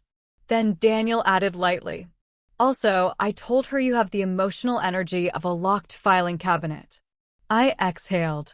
There he is. Yes, well. Vulnerability was making the conversation uncomfortable. A black government vehicle pulled toward the curb for me. I opened the rear door slowly. "Daniel." "Yes. Tell Serena to stay away from Sterling Holdings." Silence answered first. Then, that sounded less like advice and more like concern. It was operational. Sure it was. I disconnected before he could become more annoying. But as the car pulled into morning traffic, one thought remained lodged beneath everything else. Serena Blackwood was getting too close to the truth. And the terrifying part was, I wasn't entirely certain I wanted her to stop. Chapter 12. Truth has teeth. Serena Blackwood did not believe in coincidence.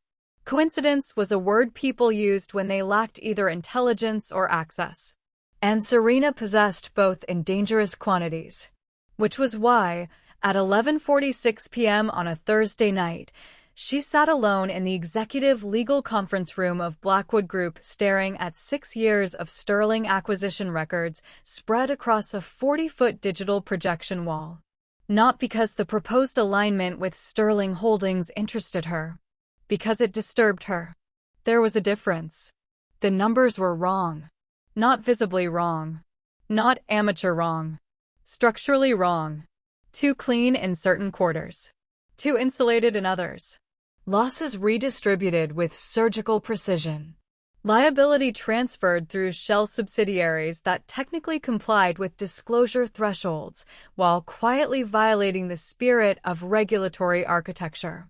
Most people would miss it. Serena didn't. Because she had spent her entire career learning that corruption rarely announced itself loudly. It disguised itself as competence. A soft knock interrupted the silence. Daniel entered carrying coffee and the expression of a man emotionally exhausted by his own wealth. "You're still here," he observed. "So are you." "Yes, but unlike you, I have no standards." He placed the coffee beside her and glanced at the projection wall. Then winced. "You did the thing again." "What thing?" "The terrifying forensic murder board thing where you stare at corporations until they confess through spreadsheets." Serena ignored him. Daniel leaned against the edge of the conference table. "So," he said carefully, "how bad is it?" Serena folded her arms. "Bad enough that Sterling Holdings should not still be functioning." That erased some humor from his face. "And yet," And yet someone has been containing exposure points. Daniel frowned slightly. What does that mean? It means, Serena replied slowly, that every time Sterling moved toward detectable instability, pressure disappeared before escalation. She tapped one section of the projection wall. Regulatory inquiries vanished. Another section. Internal whistleblower complaints settled quietly. Another. Acquisition inconsistencies buried before audit triggers. Daniel stared at the wall. That sounds less like luck. Yes. Silence settled briefly. Then Serena said the thing she had been avoiding internally for hours. I think someone inside the system has been controlling collapse timing. Daniel blinked. That sounds profoundly illegal. It also sounds profoundly deliberate. Her gaze narrowed slightly toward the data. Because now that she saw it, she couldn't unsee it. Sterling Holdings wasn't surviving through strength. It was surviving through managed containment. And suddenly one name sat beneath every thought like a hidden signature. Victoria Sterling. Daniel watched her carefully. You're thinking about her again. I am thinking operationally. You keep saying that like it has ever once convinced anyone. Serena ignored him. Which was answer enough. Daniel sighed. This is becoming emotionally concerning. No, Serena replied immediately. It is becoming structurally concerning. And Victoria Sterling just happens to be standing inside the structure. Serena's silence stretched too long. Daniel noticed. Of course he did. Unfortunately, Daniel noticed everything while pretending not to. That's new, he said softly. Serena looked at him sharply. What is? You hesitated. I did not. You absolutely did. She returned her attention to the screens. Leave, Daniel. You're deflecting. You're alive because I allow it. That is the closest thing to sibling affection I've received all month. Before Serena could answer, her secure line illuminated silently across the conference table. Internal legal priority alert. She answered immediately. Yes. The voice on the other end belonged to Blackwood Group's chief legal officer. And he sounded tense. Serena, he said carefully, we received unofficial notice from a federal contact. Every instinct in her body sharpened instantly. What kind of notice? A pause. Then, DOJ movement. The room went completely still. Daniel straightened immediately. Serena's voice became colder. How much movement? We don't know yet. But the contact advised immediate distancing from all pending Sterling negotiations. There it was. Confirmation.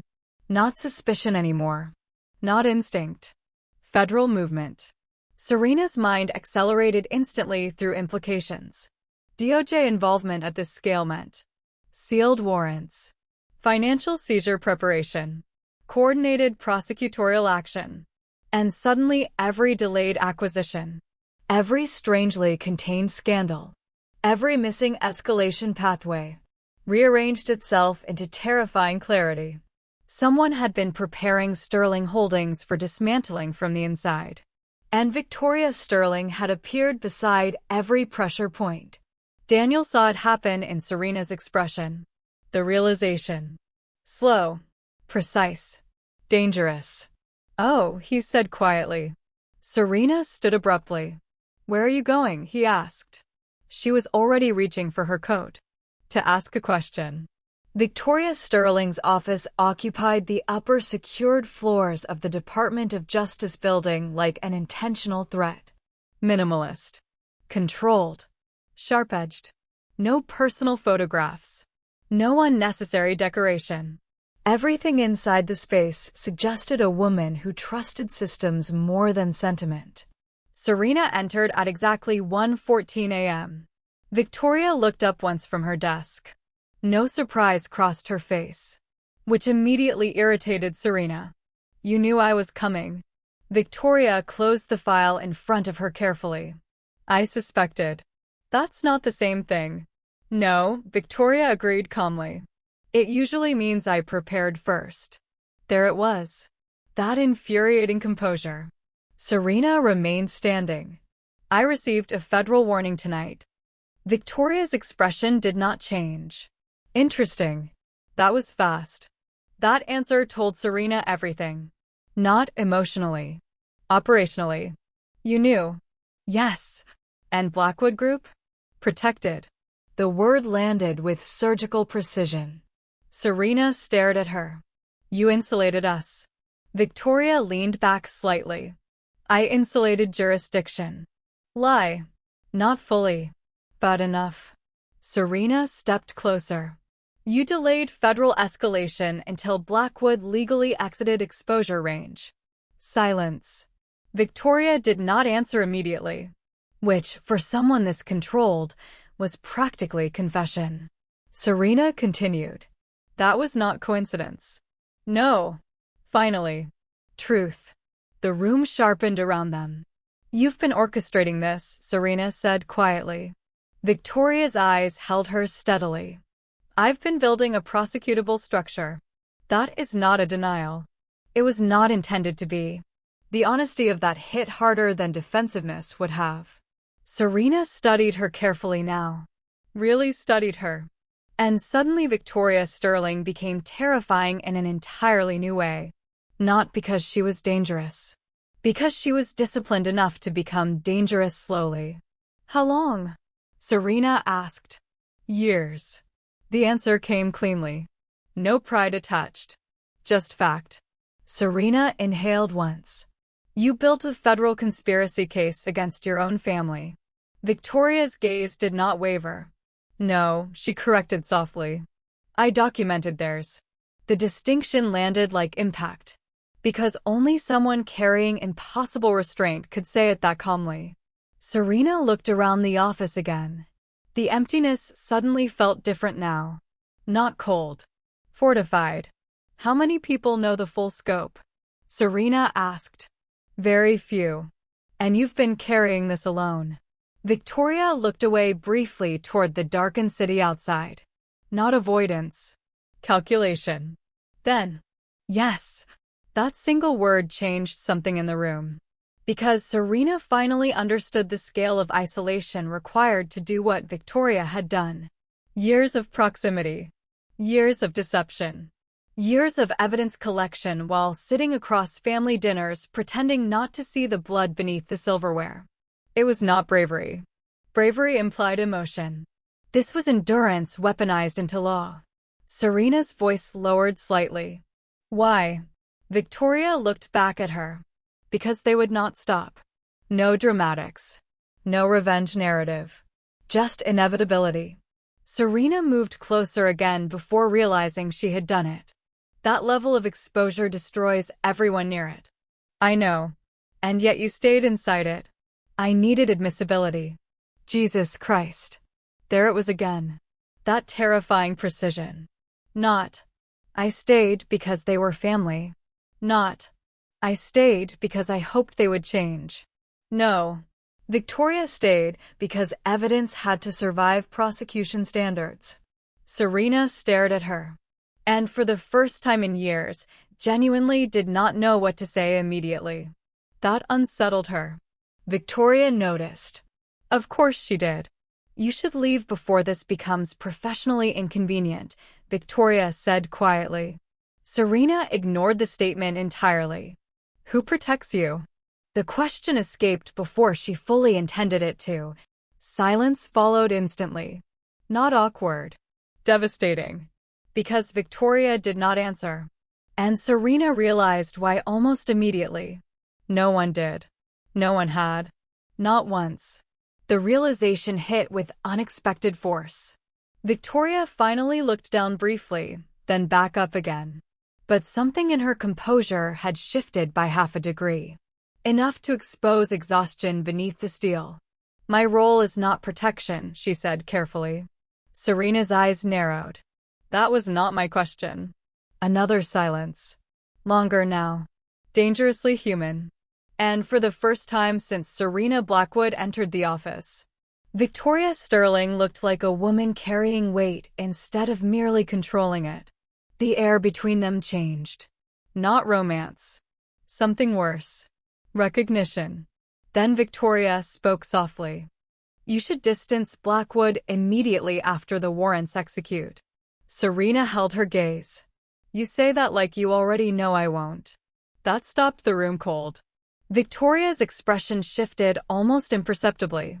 There. A fracture. Tiny. But real. Serena saw it instantly. And suddenly understood something terrifying. Victoria Sterling had built herself into a weapon so completely that she no longer recognized concern unless it arrived disguised as operational language.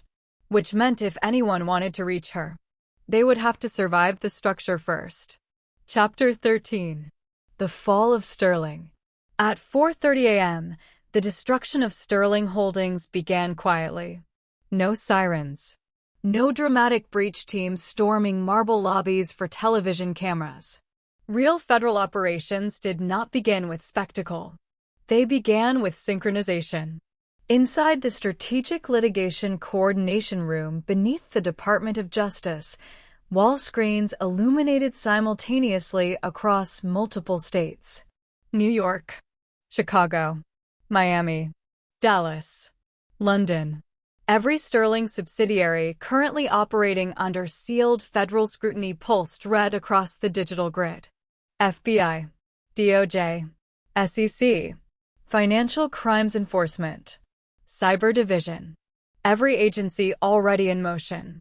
Victoria Sterling stood at the center command table reviewing live execution sequencing, while the room operated around her with terrifying efficiency. Asset freeze confirmations? She asked. SEC injunctions active. An attorney responded immediately. Domestic accounts locked. International. Swiss compliance delayed 8 minutes. Victoria's eyes hardened. Unacceptable. She turned toward another screen. Push Treasury pressure through diplomatic escalation channels now. If Sterling liquidity migrates internationally before seizure completion, we lose leverage. A federal liaison nodded sharply and moved. No one questioned her authority anymore. Not after seeing the scope.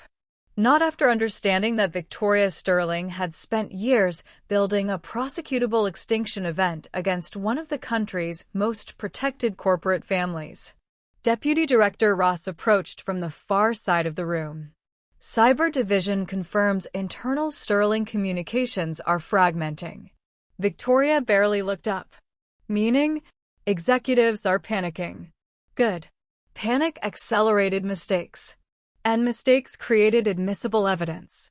Any internal leak warnings before execution? None. Victoria checked the operational clock. 4:42. 8 minutes. Years of fraud. Years of bribery. Years of financial manipulation hidden beneath luxury branding and political donations. 8 minutes until the illusion lost legal protection. She pressed a command across the digital table. Every warrant package shifted from sealed status to pending execution authorization. The room became even quieter. Because everyone understood what that meant. There was no reversal after this. Deputy Attorney General Whitmore stepped beside her. You ready? The question was almost absurd. Not emotionally. Institutionally. Victoria reviewed the final sequencing structure one last time. Execute, she said. At 4:50 a.m., Sterling Holdings officially entered federal dismantling proceedings. And somewhere above Manhattan, an empire began dying before it even realized it had stopped breathing. At 5:14 a.m., FBI agents entered Sterling Holdings headquarters through 6 separate access points simultaneously. No chaos. No shouting. Just immediate jurisdictional control. Security systems overridden. Internal networks isolated. Executive communications suspended. Entire floors transitioned from corporate authority to federal control within minutes. At 5:19 a.m., emergency injunctions froze. Corporate accounts. Subsidiary movement. Offshore transfer structures. Executive asset mobility. At 5:26 a.m., sealed indictments became public record. The market reacted instantly. Sterling Holdings stock dropped 19% in under 4 minutes. Trading algorithms triggered emergency volatility containment. Then the media found the story. And the collapse accelerated. By 6:03 a.m., every major financial network carried the same headline. Federal RICO investigation targets Sterling Holdings. Fraud, bribery, obstruction, money laundering, financial conspiracy. Not allegations softened by public relations language. Charges. Specific. Documented. Federal. Inside the DOJ command center, Victoria watched the media feeds without visible reaction. A younger analyst nearby looked pale.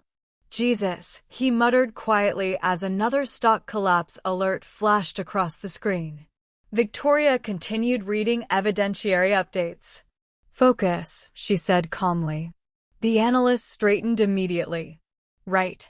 Because to Victoria, this was not spectacle. This was procedure finally catching up to truth. Deputy Director Ross approached again. We have movement at Sterling Executive Residences. Marcus. Attempted private legal escalation. Denied. Yes. Good. Ross hesitated briefly. The Sons are requesting emergency counsel. Victoria's expression remained unreadable. Approved? Not yet. Delay 30 minutes. Ross blinked once. You think they'll talk? I think, Victoria replied evenly. They were raised as decorative heirs, not operational ones. A pause. Pressure will fracture them differently. Ross stared at her for a moment, then slowly nodded. That was the terrifying thing about Victoria Sterling. She did not merely understand law. She understood systems under stress, including people.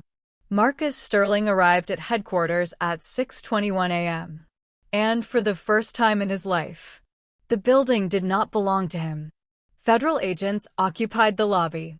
Evidence teams moved through executive floors.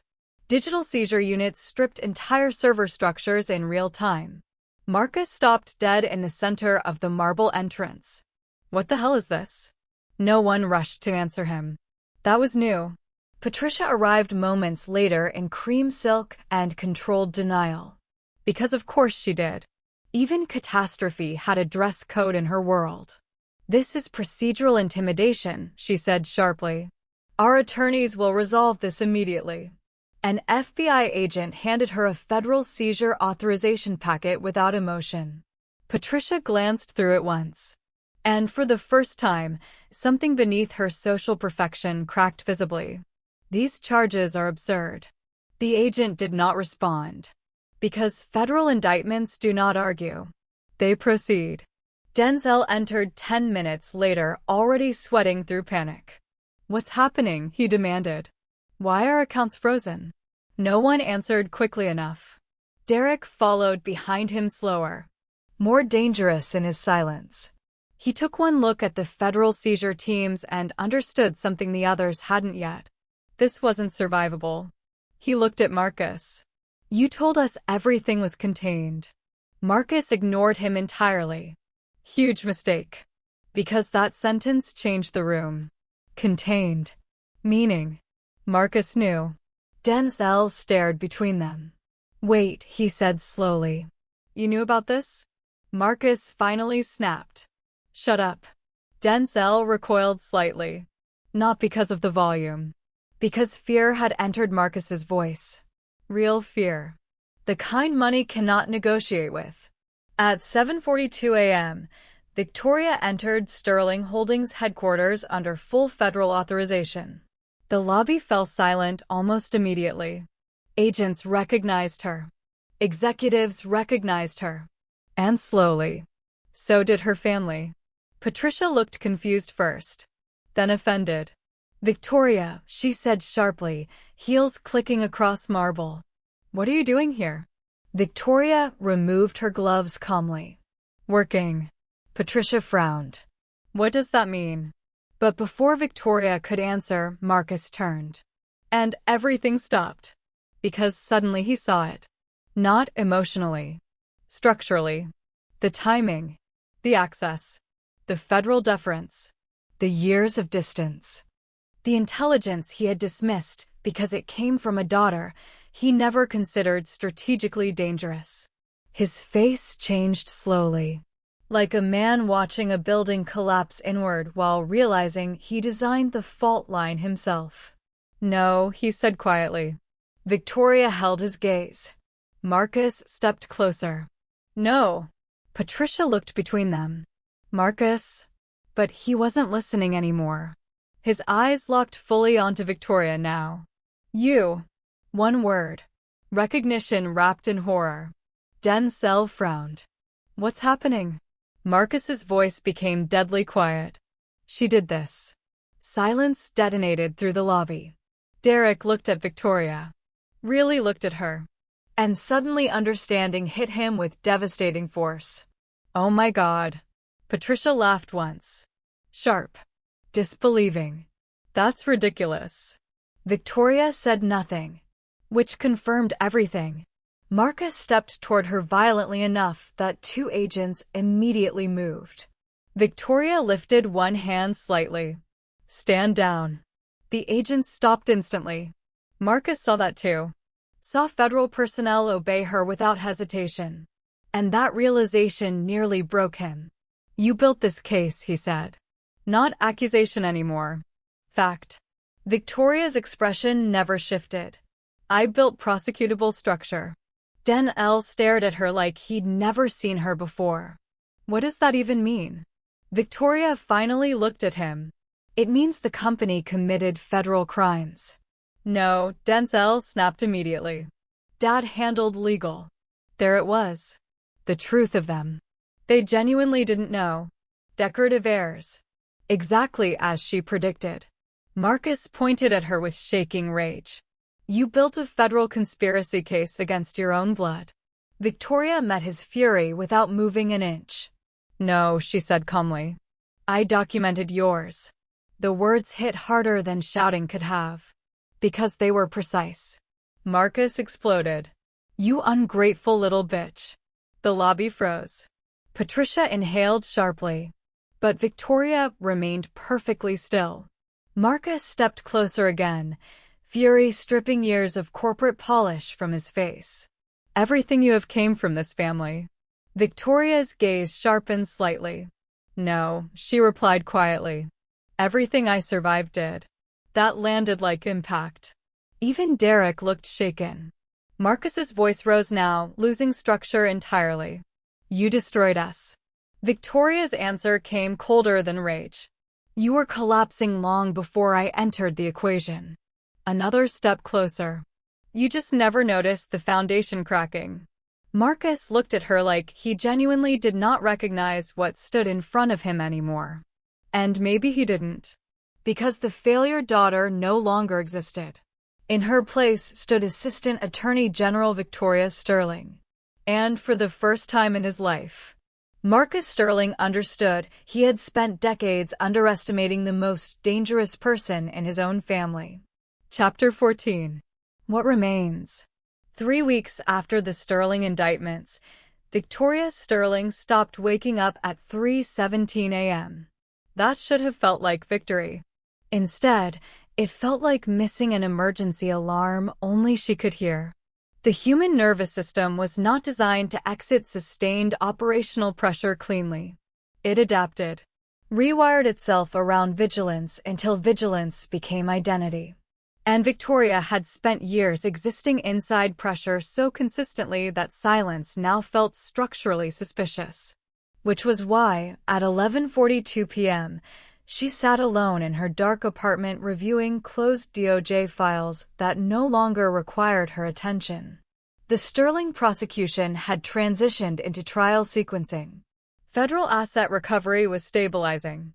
International cooperation agreements were already moving through diplomatic channels.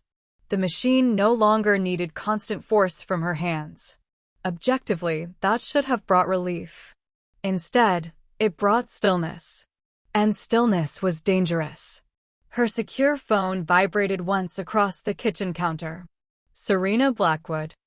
Victoria stared at it for 2 rings before answering. "Yes, you're working." Not a question. Victoria leaned back slightly in the chair. It's 11:42. Yes, Serena replied calmly. Which means you've been pretending not to spiral for approximately 4 hours. That almost earned a smile. Almost. I'm not spiraling. You reorganized evidentiary summaries after final submission. Victoria went still. How do you know that? Because, Serena said evenly, Daniel is incapable of respecting classified emotional atmospheres. Of course he was. Victoria closed the file slowly. What do you want, Serena? A pause. Then, I think you should leave your apartment. No. You answered too quickly. I enjoy efficiency. No, Serena corrected quietly. You enjoy containment. That landed harder than Victoria expected. Silence stretched briefly between them. Then Serena spoke again. I'm downstairs. Victoria frowned immediately. You came here? Yes. Why? This time Serena paused longer. When she answered, her voice was lower. Because people exiting prolonged operational survival often mistake isolation for recovery. Damn her. Damn that terrifying observational precision. Victoria exhaled once. You profile people recreationally now? No, Serena replied. Only the ones actively deteriorating in silence. Another pause. Then, come downstairs, Victoria. Not command. Worse. Patience. Serena stood beneath the awning outside the building in a dark wool coat, one hand in her pocket while rain moved through Manhattan in silver sheets behind her. She looked exactly like herself. Controlled. Composed. Architecturally calm. But Victoria was beginning to understand the difference between Serena being cold and Serena being careful. The distinction mattered. Serena looked at her once as Victoria approached. You look tired. You tracked me across Manhattan to say that? No. That part was complimentary. Victoria folded her arms lightly against the cold. You have a very specific definition of warmth. I have a very specific definition of accuracy. There it was. Their language. Most people flirted through softness. They circled each other through precision. Serena studied her carefully. You're still carrying operational posture. Victoria glanced down automatically. Hands positioned neutrally. Weight balanced. Awareness tracking exits and movement patterns unconsciously. Damn it. That's difficult to turn off. Serena nodded once. I know.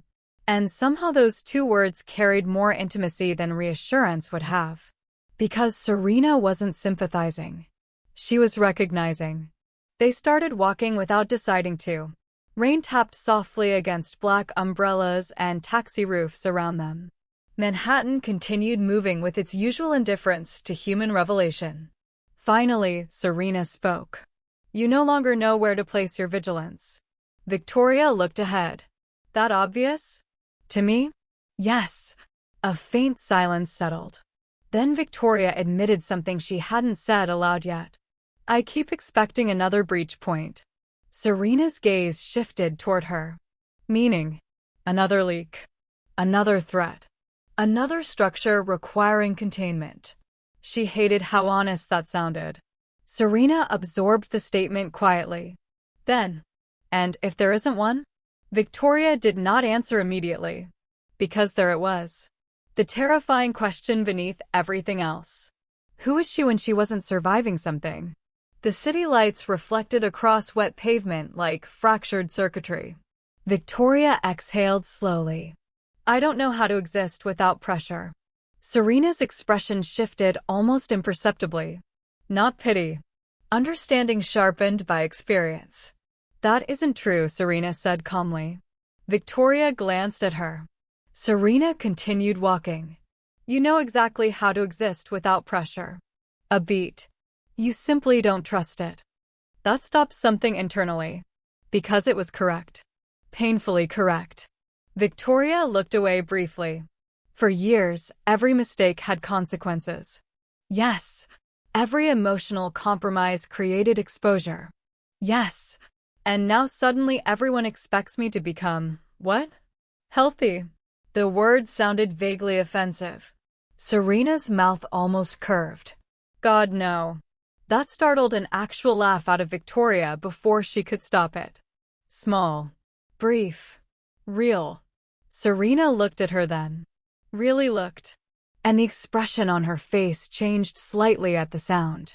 Like she had discovered something unexpectedly rare. Victoria noticed immediately. Don't make that expression. What expression?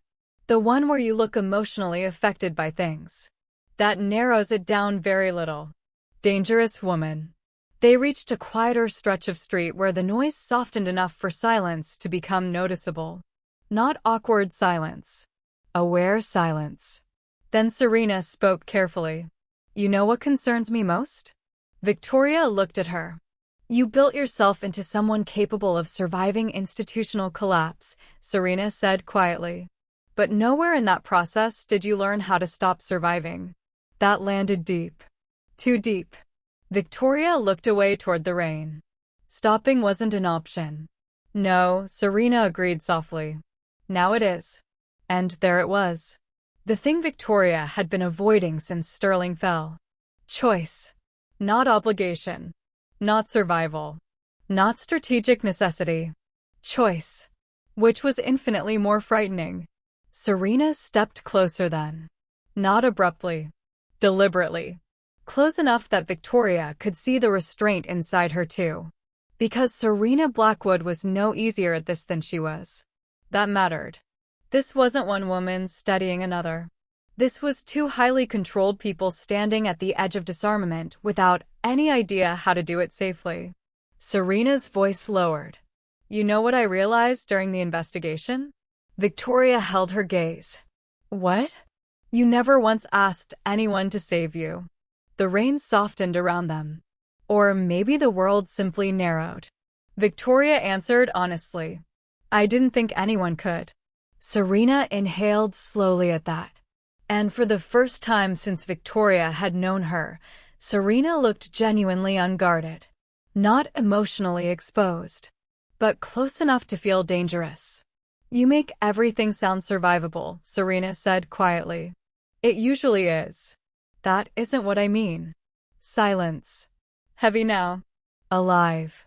Victoria became suddenly aware of how close they were standing. Of Serena's hand near hers. Of the terrifying absence of strategic distance. Most people would call this tension. For them, it felt more like jurisdictional collapse. Serena lifted her hand slowly. Paused halfway. Not uncertain. Careful. Giving Victoria room to refuse. That alone nearly undid something in her. Victoria didn't move away. Serena's fingers brushed lightly against her wrist. No force. No possession. Just contact. Real. Intentional. Unhidden. Victoria felt the impact of it everywhere. Which was absurd. It was barely a touch. And yet somehow it felt more intimate than anything dramatic ever could have. Because neither of them touched casually. Serena stepped closer. Close enough now that the space between them no longer functioned as defense. Victoria could feel Serena hesitate once. Tiny. Controlled. Human. Then Serena said quietly, You don't have to stay armed all the time. That did it. Not the words. The understanding inside them. Something in Victoria gave way silently. Not collapse. Release. Like lowering a weapon after years of forgetting it was heavy. And when she kissed Serena, it wasn't impulsive. It felt inevitable in the way truth often does once spoken aloud. Soft. Measured. Almost startling in its restraint.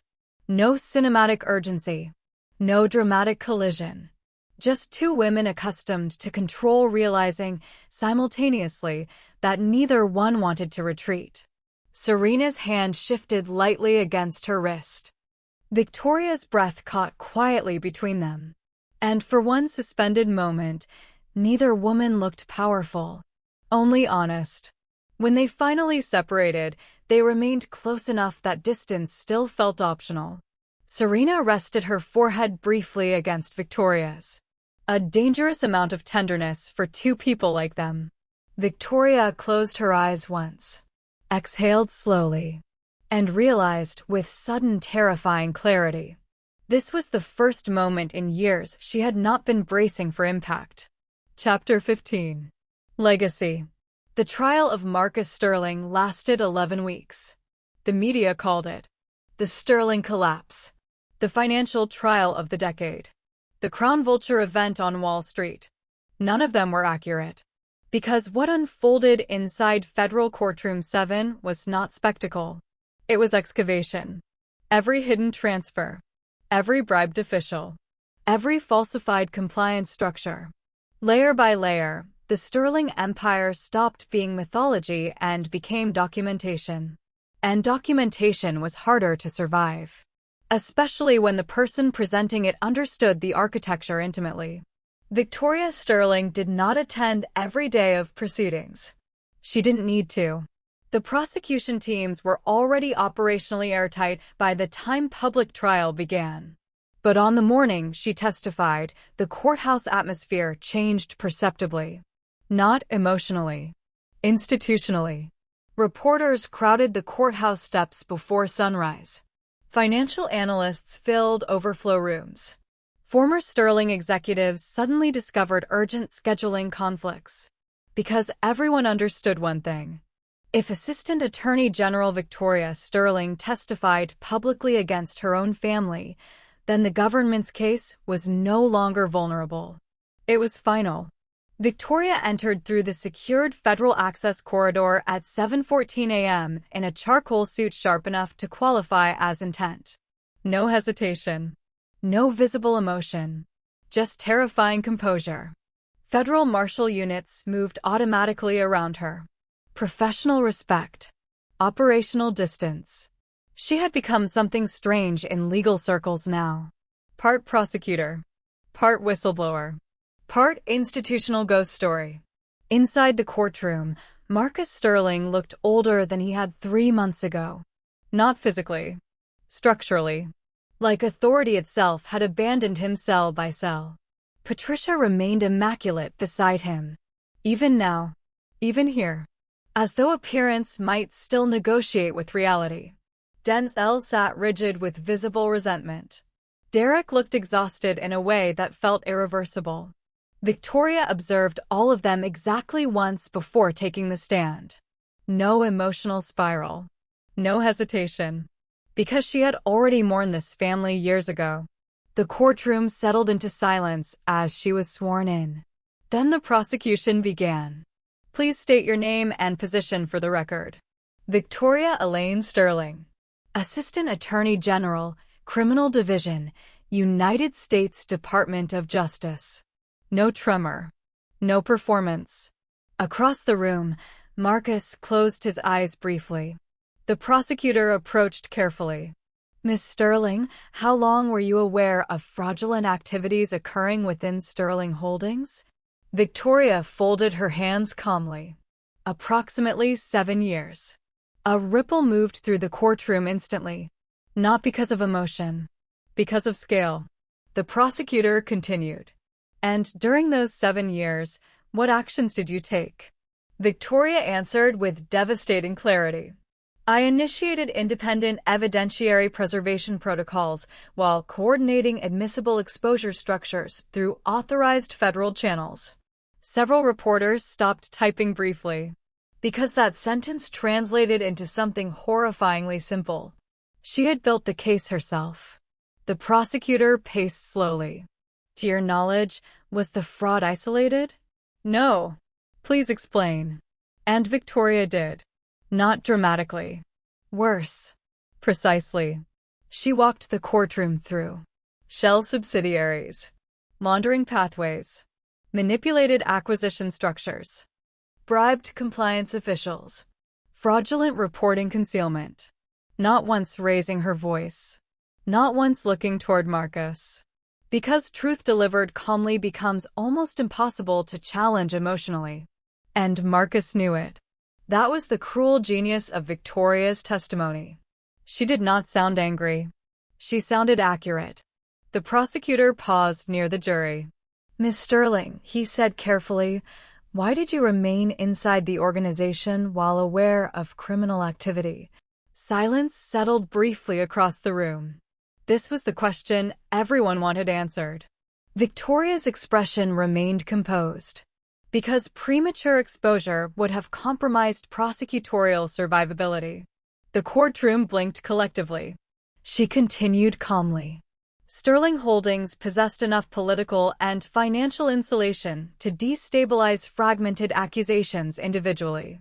The structure required complete evidentiary continuity before legal intervention became viable. One juror actually stopped writing. Not because they were confused. Because they realized the scale of strategic patience required. The prosecutor lowered his voice slightly. So you stayed? Yes. For 7 years. Yes. A pause. Then, what did that cost you? That question shifted the room. Finally, human territory. Victoria looked ahead quietly for a moment. And when she answered, her voice remained steady. Relevance. The courtroom stilled. Not because the answer was dramatic. Because it was devastatingly honest. My family stopped seeing me long before the investigation began, she said calmly. Eventually I understood that their underestimation was operationally useful. No tears. No trembling. Just truth sharpened into surgical language. Across the courtroom, Derek looked physically ill. Patricia stared straight ahead like movement itself might fracture her remaining dignity. And Marcus. Marcus finally looked at Victoria not like a daughter, but like an adversary he had failed to identify in time. The prosecutor nodded once. No further questions. Victoria stepped down from the witness stand to absolute silence. Not absence of noise. The kind of silence created when an entire room realizes it has just witnessed something irreversible. 3 hours later, Victoria exited the courthouse through the Eastern Federal Steps into cold Manhattan wind. The trial still continued behind her. Sentencing structures. Asset forfeiture. Appeals. The machine would continue turning for months. But her role inside it was complete. For the first time in years, there was nowhere she urgently needed to be. The realization felt strange. Weightless in an unfamiliar way. And then she saw Serena. Standing near the courthouse railing with 2 coffees in hand. Not scrolling through a phone. Not pacing. Waiting. Intentionally. Like she understood that some moments should not be met alone. Victoria slowed slightly as she approached. Serena handed her 1 coffee without speaking immediately. The cup was warm. Predictably correct. Of course it was. You timed that well, Victoria said quietly. Serena glanced toward the courthouse doors. I estimated prosecutorial duration variance. A faint smile touched Victoria's mouth. There you are.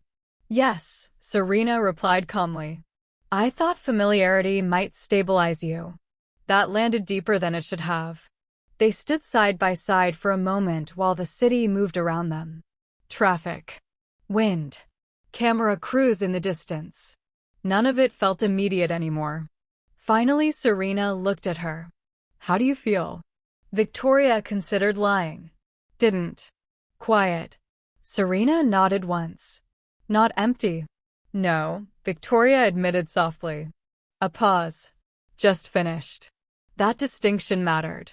Serena leaned lightly against the railing beside her. The media will turn this into mythology. They already are. They'll say you destroyed your family. Victoria stared ahead at Manhattan. No, she said calmly. I exposed them. Serena's eyes shifted toward her slightly. Yes, she said. You did. Silence settled comfortably between them. Not guarded now. Earned. Victoria took a slow sip of coffee. My father believed legacy was control, she said eventually. Serena remained quiet. He thought power meant permanence. And now? Serena asked softly. Victoria watched courthouse employees move up and down the steps below them. Now I think legacy is whatever survives scrutiny honestly. Serena's expression changed slightly at that. Approval maybe. Or recognition. Most institutions fail that test, she said. So do most people. Yes. Another pause. Then Serena spoke more quietly. You didn't. Victoria looked at her fully then. That statement should have felt simple. It didn't. Because Serena Blackwood did not hand out unearned truths. And somehow, after everything, this one mattered. Victoria exhaled slowly. For years I thought survival was the victory condition. Serena tilted her head slightly. And now? Victoria glanced down at the coffee in her hands. At the courthouse behind them. At the absence of war inside her chest. At Serena standing beside her without demanding anything except honesty. Then she answered carefully. Now I think survival is just the minimum requirement before you decide what matters. Serena's gaze held hers steadily. And what matters? There it was. The real question beneath all the others. Victoria looked at her for a long moment. No strategy. No operational language. No containment structures left to hide behind. Just choice. You, she said quietly. Serena went completely still. Not shocked. Just affected enough that control needed recalibration. And for Serena Blackwood, that was practically catastrophic. A small breath left her slowly. Then, very softly. That was dangerously direct. Victoria almost smiled. I'm trying something new. Risky. Yes. Serena stepped closer then. Close enough that the rest of Manhattan blurred slightly at the edges. For what it's worth, Serena said quietly, I never cared about the Sterling name. Victoria held her gaze. I know. I cared about what remained after you removed it. That's settled somewhere deep. Permanent. Victoria looked at her for one suspended moment longer before speaking. And what remained? Serena's expression softened by half a degree. Enough to matter. Someone honest enough to dismantle her own world rather than inherit it dishonestly. A beat. Do you understand how rare that is? Victoria swallowed once quietly. Not because she lacked answers. Because for the first time in years, someone was looking at her without agenda attached. No disappointment. No strategic expectation. No underestimation. Just recognition. Serena extended her hand toward her then. Simple. Certain. Unhidden. An invitation. Not ownership. Not rescue. Choice. Victoria took it immediately. And together they walked down the courthouse steps while Manhattan moved around them, vast and indifferent and alive. Not toward war. Not toward collapse. Toward whatever came after two women finally stopped mistaking survival for living. Epilogue. After the noise. 6 months after the Sterling convictions, Victoria Sterling learned that silence could exist without threat attached to it. Not immediately. Not gracefully. The first few months after sentencing had been operational chaos disguised as recovery. Appeals. Asset restructuring. Congressional oversight inquiries. Media obsession. Every network wanted. Interviews. Commentary. Exclusives. The woman who dismantled her own family on federal record. Victoria declined all of it. Not because she feared attention.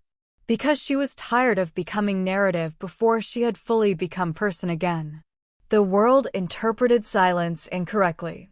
It assumed silence meant absence. But sometimes silence was reconstruction. And reconstruction was slow. At 6:18 a.m., Manhattan rain drifted softly against the apartment windows while Victoria stood barefoot in Serena's kitchen wearing one of Serena's black button-down shirts and reading appellate filings across a tablet. Because apparently healing still included federal documentation. Some habits died harder than others. You're working again. Victoria glanced up. Serena entered the kitchen with the controlled stillness of someone fully awake long before speaking. Dark slacks. Sleeves rolled once. Coffee already in hand. CEO even at sunrise. Victoria looked back at the tablet. I'm reviewing appellate posture. You're annotating appellate posture. Victoria paused. Fair. Serena moved beside her, setting another coffee near the counter. You color-coded the footnotes. That was organizational. That was psychological dependence disguised as formatting. Victoria took the coffee slowly. You're becoming difficult to live with. Serena considered that. Yes. A dangerous hint of amusement touched her mouth. Victoria hated how much she liked seeing that now. 6 months ago, Serena's smiling had felt like witnessing a classified event. Now it appeared occasionally in quiet moments. Over coffee. During late-night legal arguments. When Daniel said something intentionally absurd. When Victoria forgot herself enough to laugh fully. Not often. But honestly. Which mattered more? Serena leaned lightly against the counter beside her. You were grinding your teeth again. Victoria frowned slightly.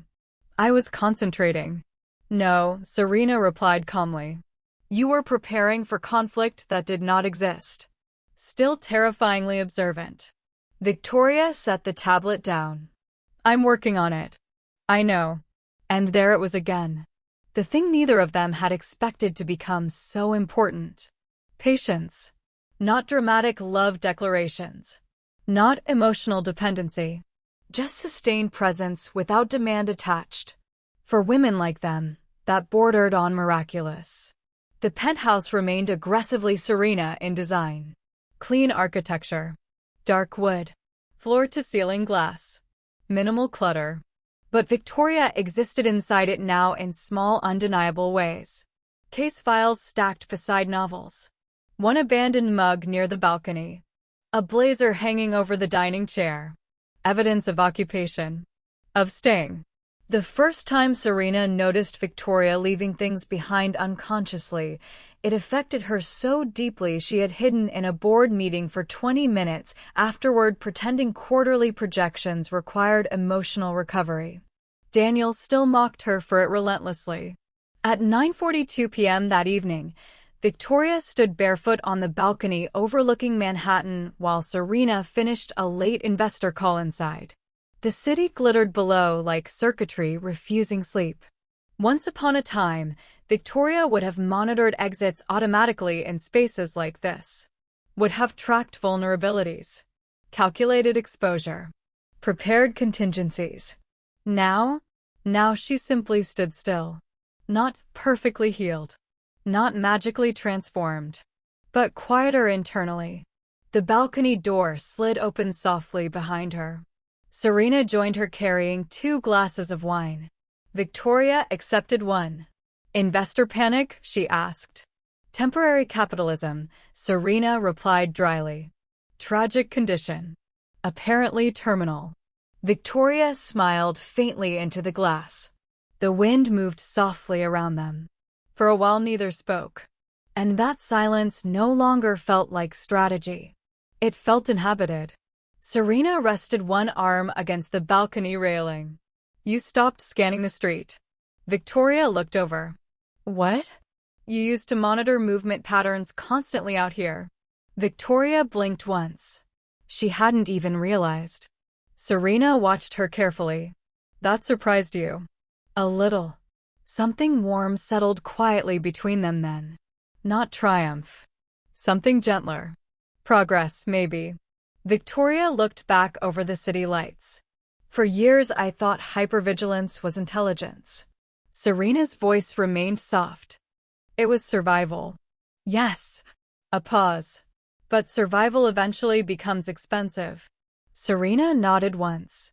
Especially when the danger leaves and the body refuses to believe it. Victoria glanced at her. Tell me you don't rehearse those lines before saying them. I rehearse everything. Disturbing. Yes. They stood shoulder to shoulder while traffic moved below in streams of gold and white. Then Serena said quietly, You know what I realized recently? Victoria hummed lightly. You stopped apologizing for existing in my space. That hit unexpectedly hard. Because Serena was right. In the beginning, Victoria moved through Serena's apartment like temporary weather. Careful not to disrupt. Careful not to settle. Careful not to need. Now she left books open. Stole Serena's coffee. Argued over courtroom strategy from the bathtub. Tiny things. Domestic things. Dangerous things. Victoria looked down into her wine glass. I didn't realize I was doing that. You were. Serena's voice lowered slightly. You spent so long making yourself emotionally non-invasive that permanence started feeling inappropriate to you. Jesus. Victoria exhaled slowly. Do you ever get tired of seeing directly through people? No. Of course not. Serena's mouth curved softly.